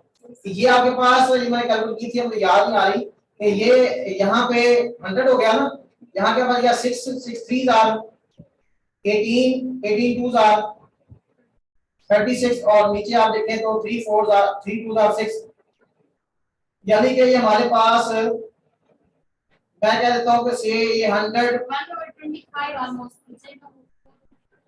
जो भी है मतलब ये 100 में आता है, यानी कि आप कैलकुलेट कर लीजिएगा बाद में। 465। हाँ 465, वेरी गुड, मुझे अब याद आ गया कि ये आती है 465 मीटर पर सेकंड, ये 100 में आ रही है ना। किसकी स्पीड है, हमारी स्पीड है, हम जहां पे खड़े हैं, डाइस पड़ा है, दरख्त है, कमरा है, इन चीजों की स्पीड है। अब जैसे ही हम इसके लिए ये वो फॉर्मूला लगेगा जो हम पहले अप्लाई यहां कर रहे हैं, क्यों, इसका इसकी और चीज है, ये कॉन्टैक्ट में नहीं है, ये किसमें है, ये ऑर्बिटल मोशन के अंदर है और इसमें ग्रेविटेशनल इफेक्ट्स हैं, ग्रेविटेशनल अट्रैक्शन है और उसकी स्पीड के दरमियान क्या बैलेंसिंग है। तो अब अगर ये पॉइंट यहां पर है, ठीक है ना, से ये कितना ऊंचा है 100 मीटर, अपना 100 अपना किलोमीटर से ऊंचा है, ऊंचाई पर है। तो अब इसके लिए जो स्पीड है वो कितनी है 8 किलोमीटर पर सेकंड, अगर इसने यहां घूमना है तो, इन केस। अब बात समझ आई कितना फर्क पड़ गया, ये वो है जिसके लिए आप टाइम 24 आवर्स कोड करेंगे, ये वो है जो ऑर्बिटल मोशन के अंदर है ड्यू टू द अट्रैक्शन। इस हमारा, हम अट्रैक्शन की वजह से नहीं है, हम तो जमीन के साथ अटैच हैं से, या कोई चीज जमीन के साथ अटैच है तो उसके साथ घूम रही है। तो अब क्या हो गया कि अगर हम इसको और ऊपर ले जाएं, कहां चले जाते हैं हम चले जाते हैं 36,000 किलोमीटर के ऊपर। कहां चले गए? ये कौन से सैटेलाइट्स हैं? जियोस्पेशियल सैटेलाइट्स जो सिंक्रोनाइज्ड है, उनकी मोशन किसके साथ, यानी अब इनका जो टाइम पीरियड है वो 24 आवर्स है, इसके साथ क्या कर रहा है, मैच कर रहा है। लेकिन इनका क्या रेडियस ज्यादा है, कितना, 42,000, तकरीबन 42,300-400 किलोमीटर है। कहां से? सेंटर ऑफ द अर्थ से। मतलब सेंटर से जो इनका फासला है वो तकरीबन कितना है? हाँ, 42,300 किलोमीटर है और हाइट भी कितनी है? 30। अब ये इनकी स्पीड कितनी है? 3.1 किलोमीटर पर सेकंड और इनका टाइम पीरियड कितना है? 24 आवर्स और इसका टाइम पीरियड कितना था? 84 मिनट। अब देखें क्या हो रहा है कि higher the satellite less will be the required, हो रही है ना कभी, इसके लिए नहीं है। अब आप इसके लिए आगे देखें तो ये उस इस कैटेगरी में नहीं आता, जो पॉइंट अटैच है जमीन के साथ वो इस कैटेगरी में नहीं आता। अब इसके लिए फार्मूला और लगेगा और जब हम इधर आते हैं तो फिर ऑर्बिटल स्पीड का फार्मूला लगेगा। उसमें आप ये देख रहे हैं कि जमीन के करीब घूमने के लिए उसको 8 किलोमीटर फी सेकंड चाहिए और उसका टाइम पीरियड कितना, 84 मिनट है। जब हम और ऊंचाई पे जाए तो ये कितनी हाइट पे चला गया? 36,000 किलोमीटर की हाइट पे। तो देखिए 8 से कम होकर कितनी रहेगी? 3.1 रहेगी, ठीक है। और टाइम पीरियड कितना होगा? 20। तो जैसे जैसे ऊपर जाएंगे, हाँ जी, किसकी क्वेश्चन में?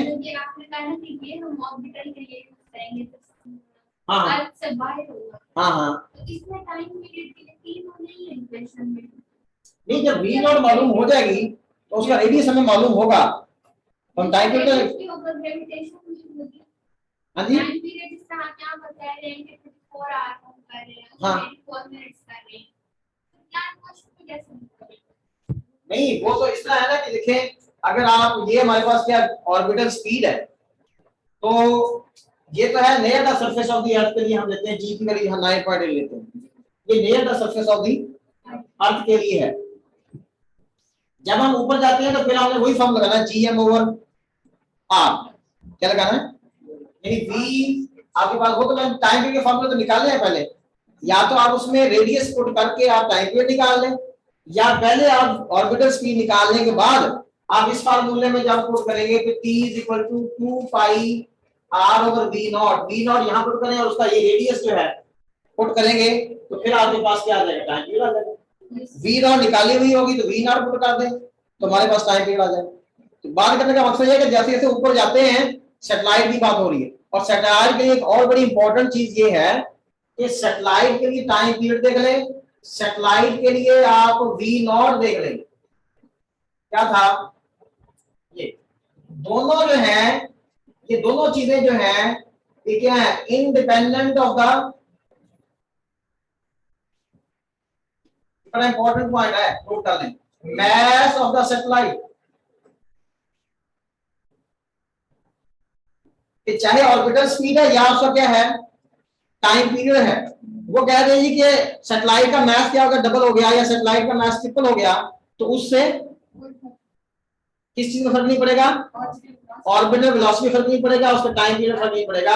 हाँ, किस लिहाज से फर्क पड़ता है? अगर वो जमीन के गिर्द रोटेट कर रहा है तो और होगी ऑर्बिटल स्पीड, उतनी ही हाइट में वो मून के गिर्द कर रहा है तो और होगी।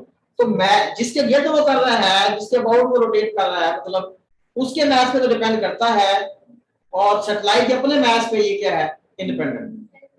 जी जी, स्पेस का होता है तो उसमें स्पेस में वहां पे जो हाइट होता है वो वर्किंग कर सकते हैं, वो उसी को भी रोटेट कर देते हैं। हाँ जी, ग्रेविटेशन के अपने एक्सेस के अबाउट। हाँ जी, वो अपने एक्सेस से तो हमने स्टेशन पर सेकंड या पर आर इस तरह से रखते हैं कि वो तो आप देखें ना कि उसमें हम क्या करते हैं कि उसमें हम आर्टिफिशियल ग्रेविटी, अब आर्टिफिशियल ग्रेविटी में हम ये कहते हैं कि से हमारे पास जो होता है ये उसका जो एक्सेलरेशन है, जो हम कहते हैं कि जो होना चाहिए जी के इक्वल हो जाना चाहिए, कि जैसे हम यहाँ फील कर रहे हैं, और जैसे हम अगर किसी भी ऊपर से फाल कर रहे हो तो हमारा दिल थोड़ा सा घबराने लग जाता है। वजह यही होती है कि हमारा जो सिस्टम अल्लाह पाक ने बनाया था वो ये 9.8 के हिसाब से बनाया, तो उसमें यानी ऊपर ब्लड जो पहुंचने के लिए दिल को वर्क करना पड़ता है, नीचे नहीं करना पड़ता, कम करना पड़ता है, तो वो सारी सिचुएशन बैलेंस्ड है।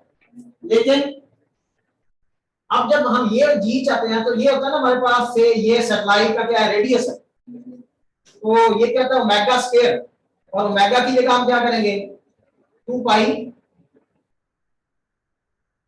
एफ, ये फार्मूला होता है ना सेंटीमीटर एक्सेलेरेशन का, आर ओमेगा स्क्वायर। तो अगर हम इसमें ये करते हैं तो यहां से इसका क्या लेंगे हम स्क्वायर, तो ये क्या आ गया g is equal to 4 pi square r और f स्क्वायर, और अगर हम f स्क्वायर यहां से निकालें तो ये हमारे पास क्या आ जाता है, ये बात किसकी हो रही है, आर्टिफिशियल ग्रेविटी की। अब ये देखें ना कि यहां से f क्या आ जाएगा, f आ जाएगा आपके पास 1/2 पाई g ओवर r स्क्वायर। अब देखिए g की जगह हमें क्या पुट करना है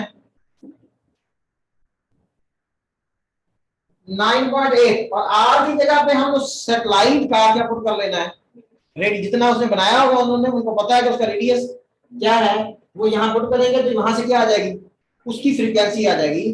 तो वो फ्रीक्वेंसी जो है से वो उसका रेडियस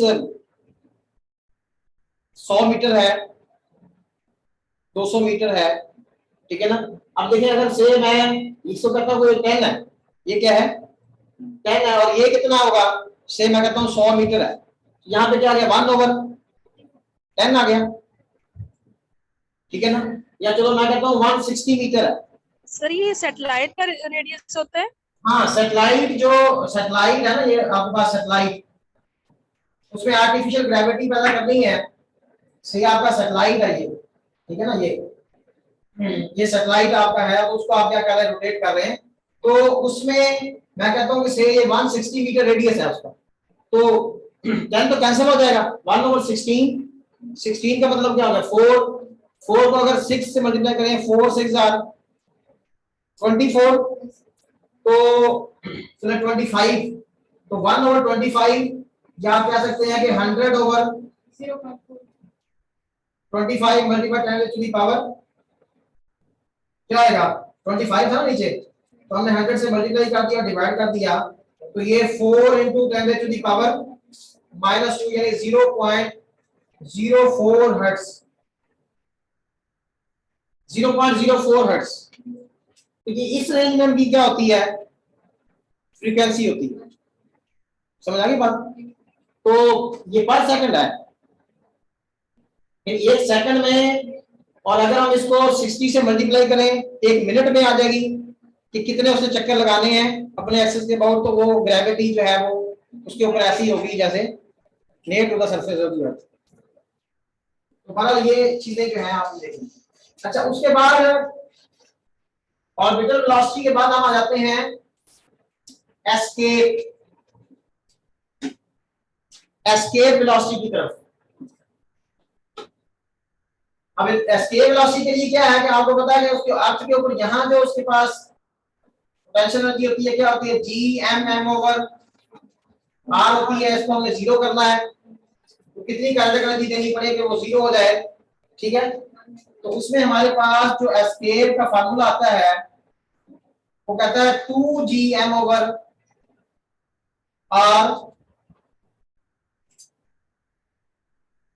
स्क्वायर रूट। ये आर उस यानी प्लैनेट का क्या है रेडियस है, ये उसका क्या है मैस है। और अगर हम अर्थ के केस में देखें तो हमें इसको किस में चेंज करना पड़ेगा, उसी तरह ये हमारे पास v एस्केप क्या आ जाएगी 2Gr स्क्वायर रूट, या इसको आप से मतलब Gd भी कह सकते हैं अगर डायमीटर की फॉर्म में लिखें। और अगर हम v ऑर्बिटल को v एस्केप पर क्या करें डिवाइड करें तो सारा वो 1 ओवर अंडर रूट क्या आएगा 2। इसी तरह अगर v एस्केप को v ऑर्बिटल पर डिवाइड करें तो ये तो चीजें बेसिक होगी।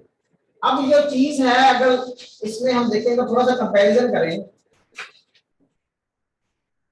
कि हमारे पास ना अगर से वो जो सैटेलाइट है, सैटेलाइट में होता क्या है बेसिकली, ये हमारे पास है ना, हम यहां से क्या कर रहे हैं, इसको शूट कर रहे हैं parallel to the surface of the earth. हम क्या करते हैं कि अगर उसकी स्पीड रिक्वायर्ड ऑर्बिटल स्पीड से कम है तो ये क्या करता है, गिर जाता है, और अगर बिल्कुल इक्वल है तो फिर क्या करना शुरू कर देता है, रिवॉल्व करना शुरू कर देता है। इसमें आप देखें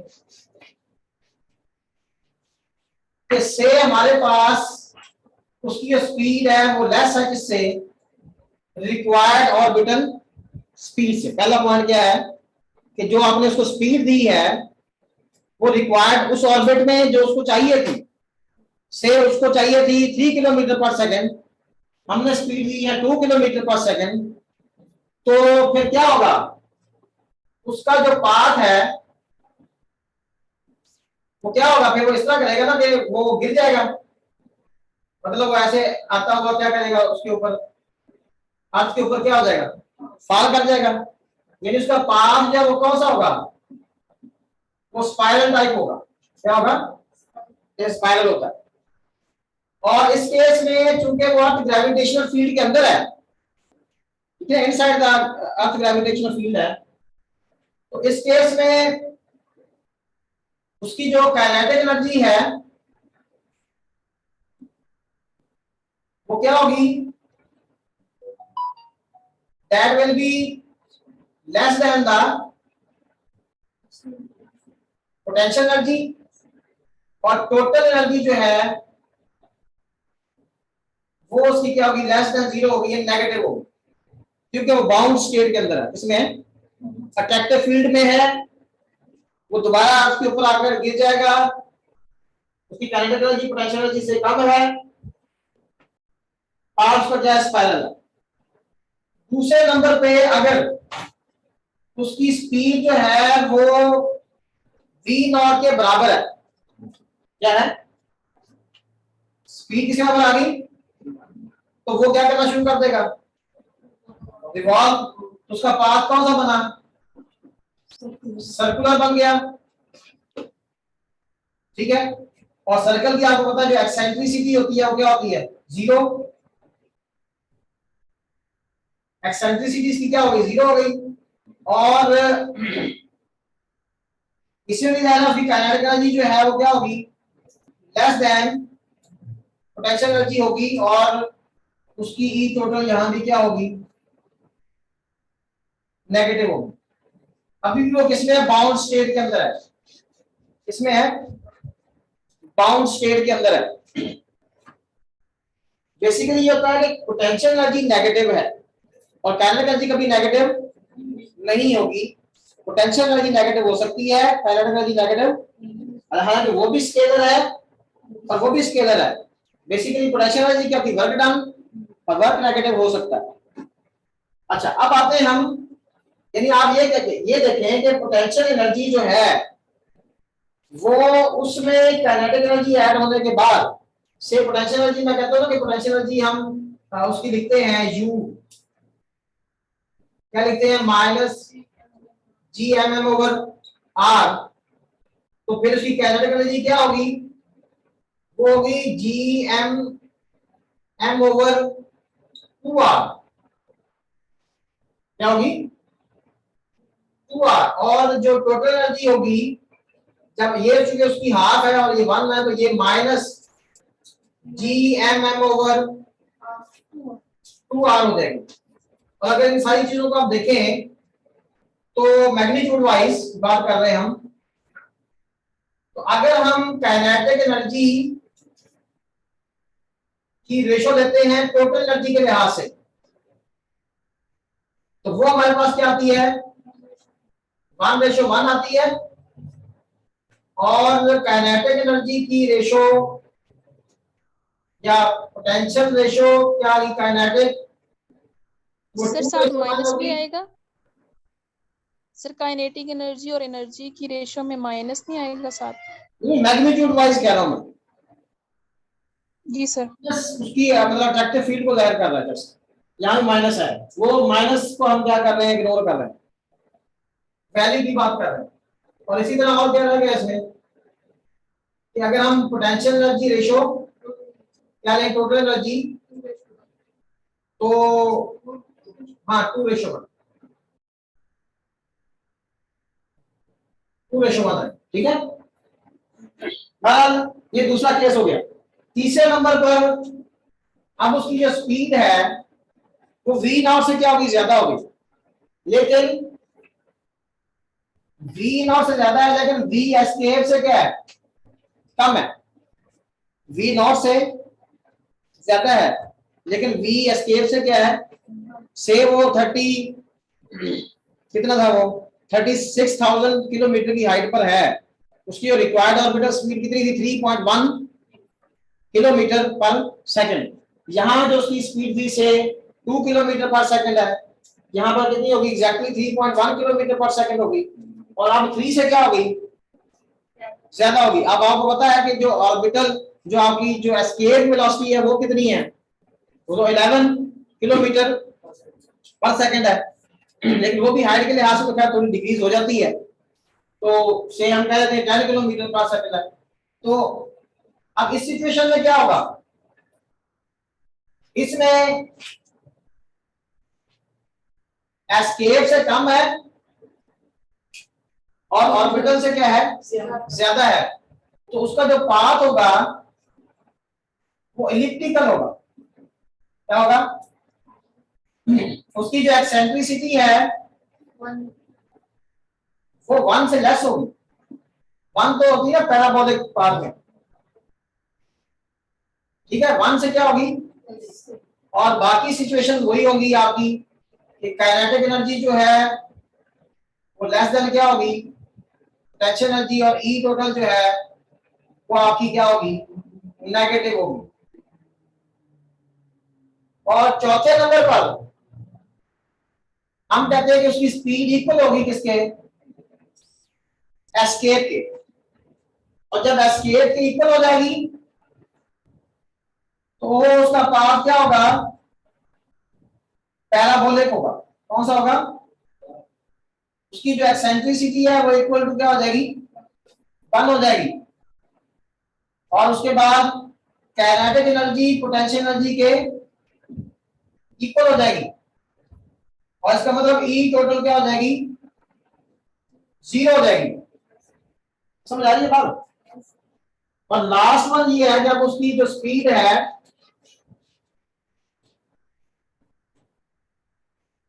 फिफ्थ वन में क्या आएगा कि अगर उसकी स्पीड क्या हो गई, एस्केप वेलोसिटी से क्या हो गई, ज्यादा हो गई, तो फिर उसका पाथ से क्या होगा, हाइपरबोलिक होगा। पाथ कौन सा होगा, हाइपरबोलिक होगा। एक्सेंट्रिसिटी क्या होगी, ग्रेटर देन 1 हो गई, और फिर उसकी kinetic energy greater than potential energy होगी, और ई टोटल जो है वो ग्रेटर देन 0 हो गई। इसमें आजाद हो जाएगा, लेकिन वही बात होगी कि वो जस्ट क्या होगा, आजाद ही होगा, आगे उसके पास कोई काइनेटिक एनर्जी नहीं है, लेकिन इसमें आजाद होने के बाद भी उसके पास क्या है, काइनेटिक एनर्जी मौजूद है। अच्छा टाइम हो गया है, चीजें अभी भी सर केस 4 में, सर केस 4 में जब पोटेंशियल एनर्जी भी है इक्वल है तो फिर टोटल कैसे 0 हो सकती है? हाँ जी, सर केस नंबर 4 में पोटेंशियल एनर्जी भी है और काइनेटिक एनर्जी भी है, टोटल कैसे? काइनेटिक एनर्जी पोटेंशियल के बराबर होगी, टोटल कैसे 0 हुई, ये पूछ रही है सर जी सर। लेकिन ना वो मैंने बताया था कि वो जो आपकी पोटेंशियल है वो क्या थी, माइनस में थी, Gmm/r, तो उसकी फिर वहां पे काइनेटिक भी क्या हो जाएगी, प्लस में Gmm/r हो जाएगी। ठीक है। और जब आर हो जाएगी तो ये दोनों ऐड होकर टोटल एनर्जी क्या हो जाएगी, 0 हो जाएगी। यहाँ तो बात करें ना काइनेटिक एनर्जी लेस देन, तो ये मैग्नीट्यूड है उसकी। अगर नेगेटिव को काउंट नहीं कर रहे, यहाँ पे काउंट करेंगे तो नेगेटिव क्वांटिटी तो वैसे कम होती है, लेकिन यहाँ हम किसकी बात कर रहे हैं, उसकी मैग्नीट्यूड वाइज। लेकिन सारे केसेस में पोटेंशियल एनर्जी नेगेटिव और काइनेटिक एनर्जी पॉजिटिव और टोटल एनर्जी नेगेटिव। यहाँ तक, यहाँ पर क्या होता है फिर, यहाँ भी potential energy negative kinetic energy positive बराबर हो जाती है, लेकिन टोटल एनर्जी क्या हो जाती है, 0। और इस केस में क्या होता है, इसमें काइनेटिक एनर्जी पोटेंशियल एनर्जी से क्या हो जाती है, ज्यादा हो जाती है। तो वो बाउंड नहीं रहता बल्कि क्या हो जाता है, आजाद हो जाता है। और वो उसका पास जो है वो आजाद होने के बावजूद उसके पास एनर्जी भी मौजूद है। अब इसमें क्या रह गया, अच्छा कुछ चीजें 3-4 चीजें रह गई हैं इसमें, कर लें कंप्लीट।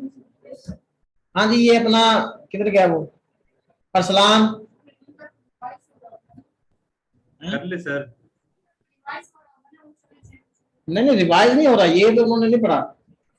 हाँ ये नहीं पढ़ा उन्होंने। चले इसको थोड़ा सा ये देखते हैं। देखिए ये चीज जो बनाने लगा बड़े मजे की है। मजे की इस तरह है कि हमने इलेक्ट्रिक पोटेंशियल एनर्जी डिफरेंस, उधर से ग्रेविटेशनल पोटेंशियल एनर्जी डिफरेंस, फिर इलेक्ट्रिक पोटेंशियल डिफरेंस, इधर से ग्रेविटेशनल पोटेंशियल डिफरेंस, फिर एब्सोल्यूट इलेक्ट्रिक पोटेंशियल और एब्सोल्यूट ग्रेविटेशनल पोटेंशियल। ये सारी चीजें एक जैसी हैं। किस तरह, और जिस तरह हम कहते हैं ना जी कि एक होती है कूलम फोर्स, इलेक्ट्रिक फोर्स हो गई, फिर हम क्या कहते हैं इलेक्ट्रिक फील्ड इंटेंसिटी, क्या कहते हैं फोर्स पर यूनिट चार्ज। तो इस सेंस में जब आप चीजें देखेंगे ना तो ये सारी चीजें समझ आ जाएंगी आपको।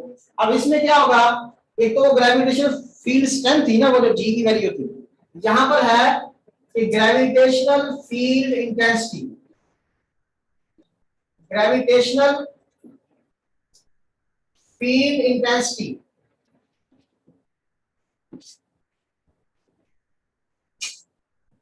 अब जाहिर कैसे डिफाइन करेंगे इसको, कि ग्रेविटेशनल फोर्स पर यूनिट मास, वहां क्या है electric force per unit charge, यहां क्या होगा, इसको मैं चलो ये वो ई भी समझ रहा हूं, मैं इसको ई कहता हूं, ठीक है। तो चूंकि हम इसकी बात कर रहे हैं ग्रेविटेशनल फील्ड इंटेंसिटी की, तो ये हमारे पास इसकी वैल्यू क्या आएगी, हाँ वो अब देख लें। अच्छा अब ये हमारे पास क्या होगा, ये होगा जी एम एम ओवर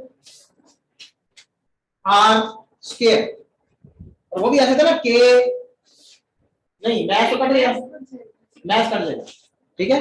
उसमें Q1 Q2 थे ना, वो एक चार्ज कट जाता है ना। अब ये हमारे पास ग्रेविटेशनल फील्ड इंटेंसिटी। अब वही आप इंटेंसिटी को जरा रिकॉल करें जो हम पढ़ते हैं, तो उसके लिहाज से अगर तो आपके पास है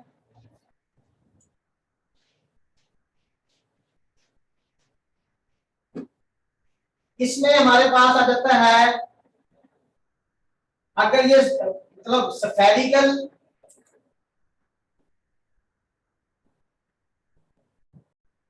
शेल है, बात मैथ की हो रही, चार्ज की नहीं हो रही। शेल शेल के मतलब अंदर से क्या वो खाली है, तो फिर उसमें जो सूरत होगी उसके इनसाइड क्या होगा,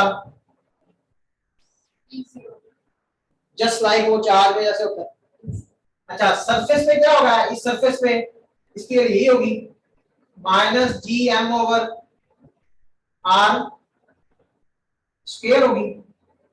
ये कब होगी, जब आर आर के इक्वल है, यहाँ आर क्या है, आर से कम है। और जब हम आएंगे यहां पर से, अगर आर जो है वो आर से क्या है, ज्यादा है, तो ई क्या होगी, minus G M over R square हो जाएगी। मतलब आर स्क्वायर के लिहाज से क्या करेगी ये, वेरी करेगी। ये किसकी बात हो रही है? शेल की। अब शेल में अगर से हम कहते हैं ये हमारे पास शेल है, ठीक है, और ये इसका क्या है, रेडियस है, और अगर हम इसका ग्राफ ड्रा करेंगे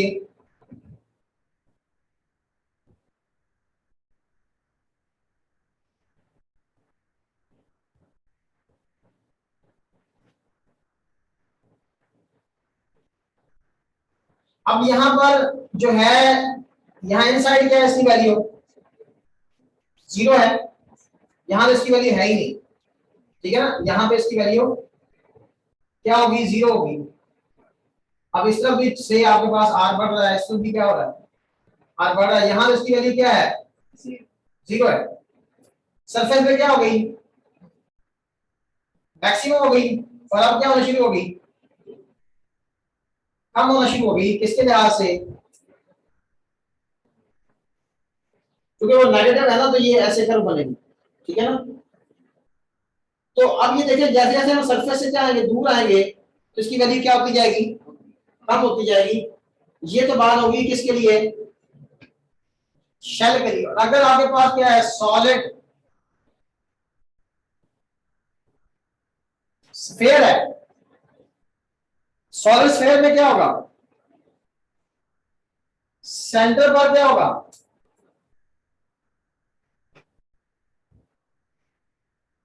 सेंटर पे 0 होगी,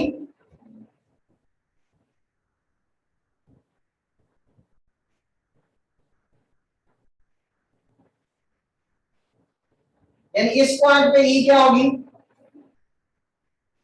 0। और जब हम आएंगे ना इस पर सरफेस पे, तो ये बढ़ेगी, ठीक है, यानी यहां पर क्या होगा, ई प्रोपोर्शनल होगी किसके, आर के।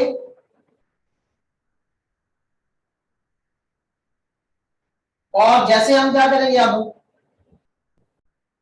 इससे दूर जाएंगे तो फिर वही सूरत हाल होगी, यहां भी क्या होगी, ई प्रोपोर्शनल होगी किसके, आर के। और जब हम यहां ऐसे जाएंगे तो ये फिर क्या होगी,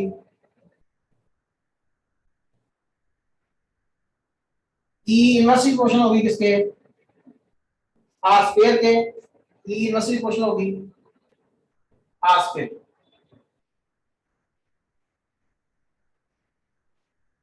ठीक है।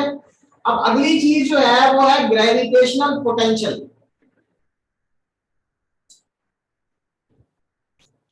अब ग्रेविटेशनल पोटेंशियल क्या होगा, जिससे हम वहां क्या करते हैं, हम कहते हैं work done from infinity to a point keeping the charge in equilibrium. यहां हम क्या कहेंगे कि work done per unit mass from infinity to a point is called gravitational potential at that point. तो वहां पोटेंशियल क्या होता है, आर के लिहाज से होता है। तो ग्रेविटेशनल पोटेंशियल की जब बात करेंगे, यहां पर क्या आएगा, V आ जाएगा, और यहां क्या आ जाएगा, R आ जाएगा। समझ आएगी बात। फिर जो है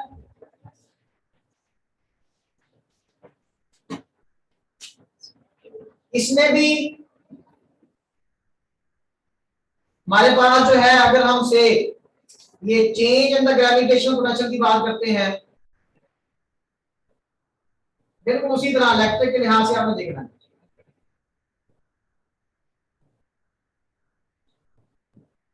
यानी डीवी की बात करते हैं तो वो बेसिकली होगा माइनस ई डॉट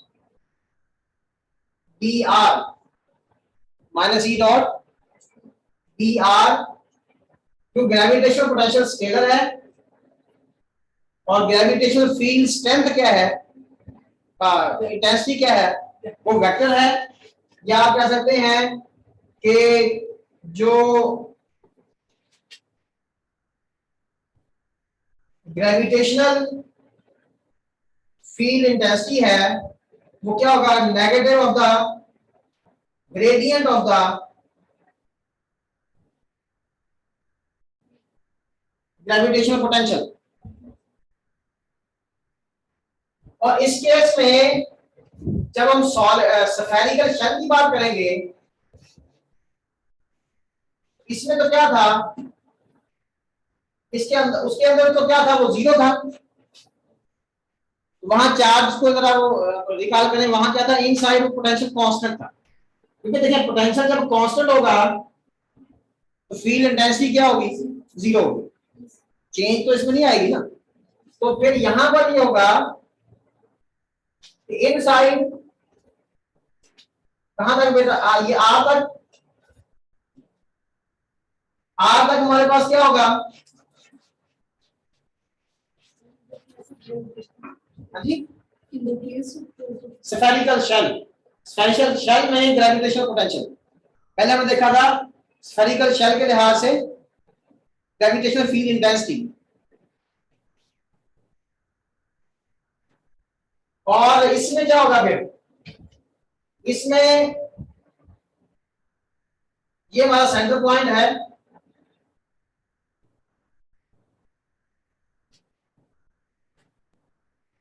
ये थोड़ा सा मैंने बड़ा बना दिया,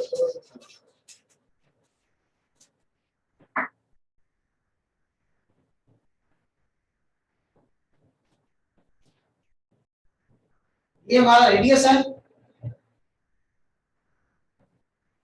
ये रेफरेंस लाइन होगी। तो जो ग्रेविटेशनल पोटेंशियल होगा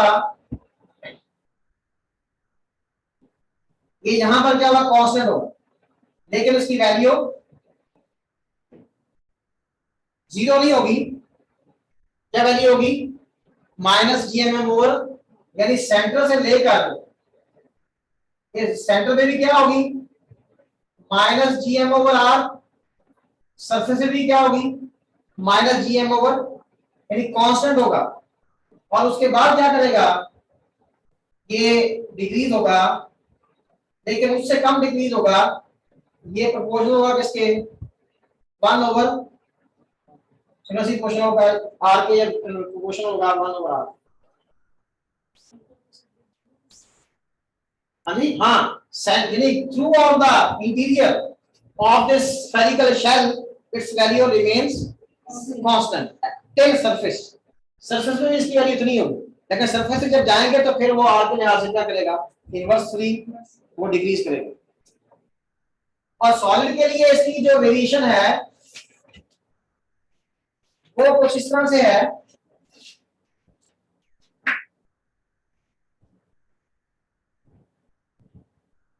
अब देखना सॉलिड से बाहर जाएंगे, बाहर तो कोई सूरत हाल है, क्योंकि बाहर की मैंने बताया सारा मैस कहां कंसंट्रेट होता है, चाहे शेल है, चाहे सफेयर है, सॉलिड है या हालो सफेयर है, तो वो एक ही बात।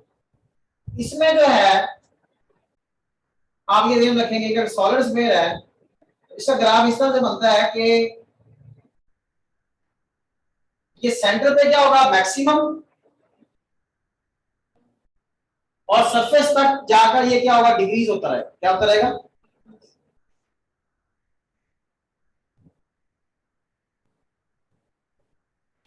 यानी मैं अगर से ये कहूं कि ये आपके पास सूरत हाल है, तो ये इस तरह से होगी कुछ कहानी इसकी, यहां अगर इसकी वैल्यू ये है, यहाँ पे ये है, तो ये ऐसे यहाँ पे जाएगा, और आगे इसमें फिर क्या होना, और डिक्रीज होना है, तो यहाँ पर ऐसे, और आगे फिर ये क्या होगा, डिक्रीज होगा। तो यहाँ वेरिएशन इसकी वही है, ये सॉलिड के लिए।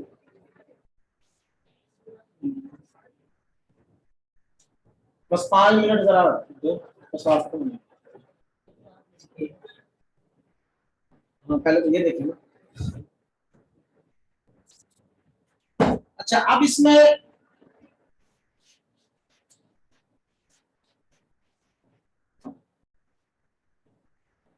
एक तो आप लोगों ने ये देख लेना है कि थोड़ा सा वो जियोस्टेशनरी को मजीद आप लोगों ने पढ़ लेना है, सिंक्रोनाइज सैटेलाइट्स को, आर्टिफिशियल ग्रेविटी को, ठीक है, और क्या है इसमें है, एस्केप वेलोसिटी वो थोड़ी सी मैंने डिस्कस कर दी थोड़ा सा। अब आपने थोड़ा सा ये भी देखना, हाँ कैपिटल लार्ज को भी देखना, इसको ये भी उसी मोशन को वो करते हैं, इसमें कितने लॉज हैं? 3 लॉज हैं। पहला है लॉ ऑफ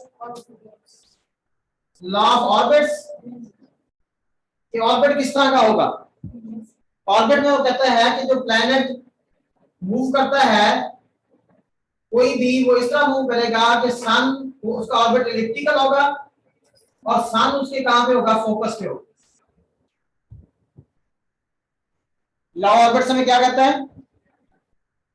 अच्छा, अब इसके न्यूमेरिकल्स के लिए थोड़ा सा आप लोगों को एक मौका मिला तो मैं भी इस पे लेक्चर दूंगा थोड़ा सा, कि जो कॉनिक सेक्शंस हैं वो क्या होते हैं। इसके लिए अगर आप थोड़ा सा ना एफएससी का मैथ का चैप्टर नंबर 4 पढ़ें, कि कौन है ना, आप उस कोन को आप कैसे मतलब कट करेंगे, ऐसे कट करेंगे सर्कल बनेगा, ऐसे कट करेंगे क्या बनेगा? कॉनिक सेक्शंस है। एलिप्स बनेगी, कब पैराबोला बनेगा, कब हाइपरबोला बनेगा। तो वो थोड़ा सा आपको देखना पड़ेगा, क्योंकि जैसे अगर कुछ पाथ है एलिप्टिकल है तो उसका मेजर एक्सिस क्या होता है, माइनर क्या होता है, उसके लिहाज से थोड़े से क्वेश्चन आप देखिए, ठीक है ना। सर ये अक्सर ना छुड़वा देते हैं। वही ना चीजें, लेकिन ये देखिए कोई भी ट्रैजेक्टरी आपको समझने के लिए आपको चैप्टर आना चाहिए मैथ का, ये बताओ, वरना ट्रैजेक्टरी कभी समझ नहीं आएगी। Chapter number 4 second year maths, ठीक है।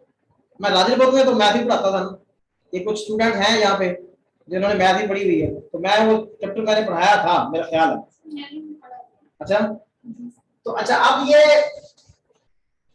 एक तो ये है कि उसका ऑर्बिट कौन सा होगा? ऑर्बिट एलिप्टिकल होगा, और उसका जो एक फोकस होगा उस पे सन एट द वन फोकस। दूसरा हमारे पास क्या है इसमें? Law of areas. Areal velocity constant है। एरियल वेलोसिटी कांस्टेंट है, मतलब क्या है कि से ये उसका ऑर्बिट है, ठीक है। अब अगर वो जितने टाइम में यहां से चल के यहां जाता है, से वो ऑर्बिट में यहां से लेकर यहां तक मूव करता है, तो उसने कितना एरिया स्वीप किया? That is the area swept by the planet in time t। किसी भी टाइम पे वो अगर उसी टाइम पे यहां से वो इधर जाता है तो वो एरिया और ये एरिया क्या होंगे? आपस में सेम होंगे, कि for the same time interval area swept by the radial vector, अपना जो उसका वेलोसिटी वेक्टर होगा, वो जो एरिया स्वेप्ट करेगा वो क्या होगा? वो सेम होगा for the same time interval, या आप कह सकते हैं कि एरियल वेलोसिटी क्या रहेगी? कांस्टेंट। और तीसरा क्या है?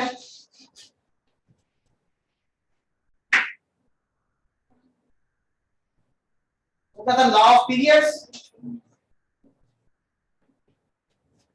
और वो क्या था? हाँ, square of the time period proportional to the cube of the radius. अच्छा, अब ये थोड़ी सी चीजें आपने देखनी है। इसके अलावा कुछ चीजें आपने ग्रेविटेशन के हवाले से, जैसे मास ऑफ अर्थ क्या होता है? 6 × 10⁻⁴ क्या होता है? 6 × 10⁻⁴ 24 kg। इसी तरह आप डेंसिटीज की देखेंगे, क्या थी? 5.5 10⁻³ kg पर मीटर क्यूब। डेंसिटी का फार्मूला आप जरा ऐसे भी निकाल सकते हैं कि डेंसिटी क्या होती है? मास ओवर वॉल्यूम। तो ये मतलब 3m/4π, और m को आप उसमें भी चेंज कर सकते हैं, g में भी चेंज कर सकते हैं, gm के फार्मूले में। इसमें आप वो चेंज करके लिख सकते हैं कि से हम कहते हैं ना कि हमारे पास g क्या होता है? होता है ना gm/r,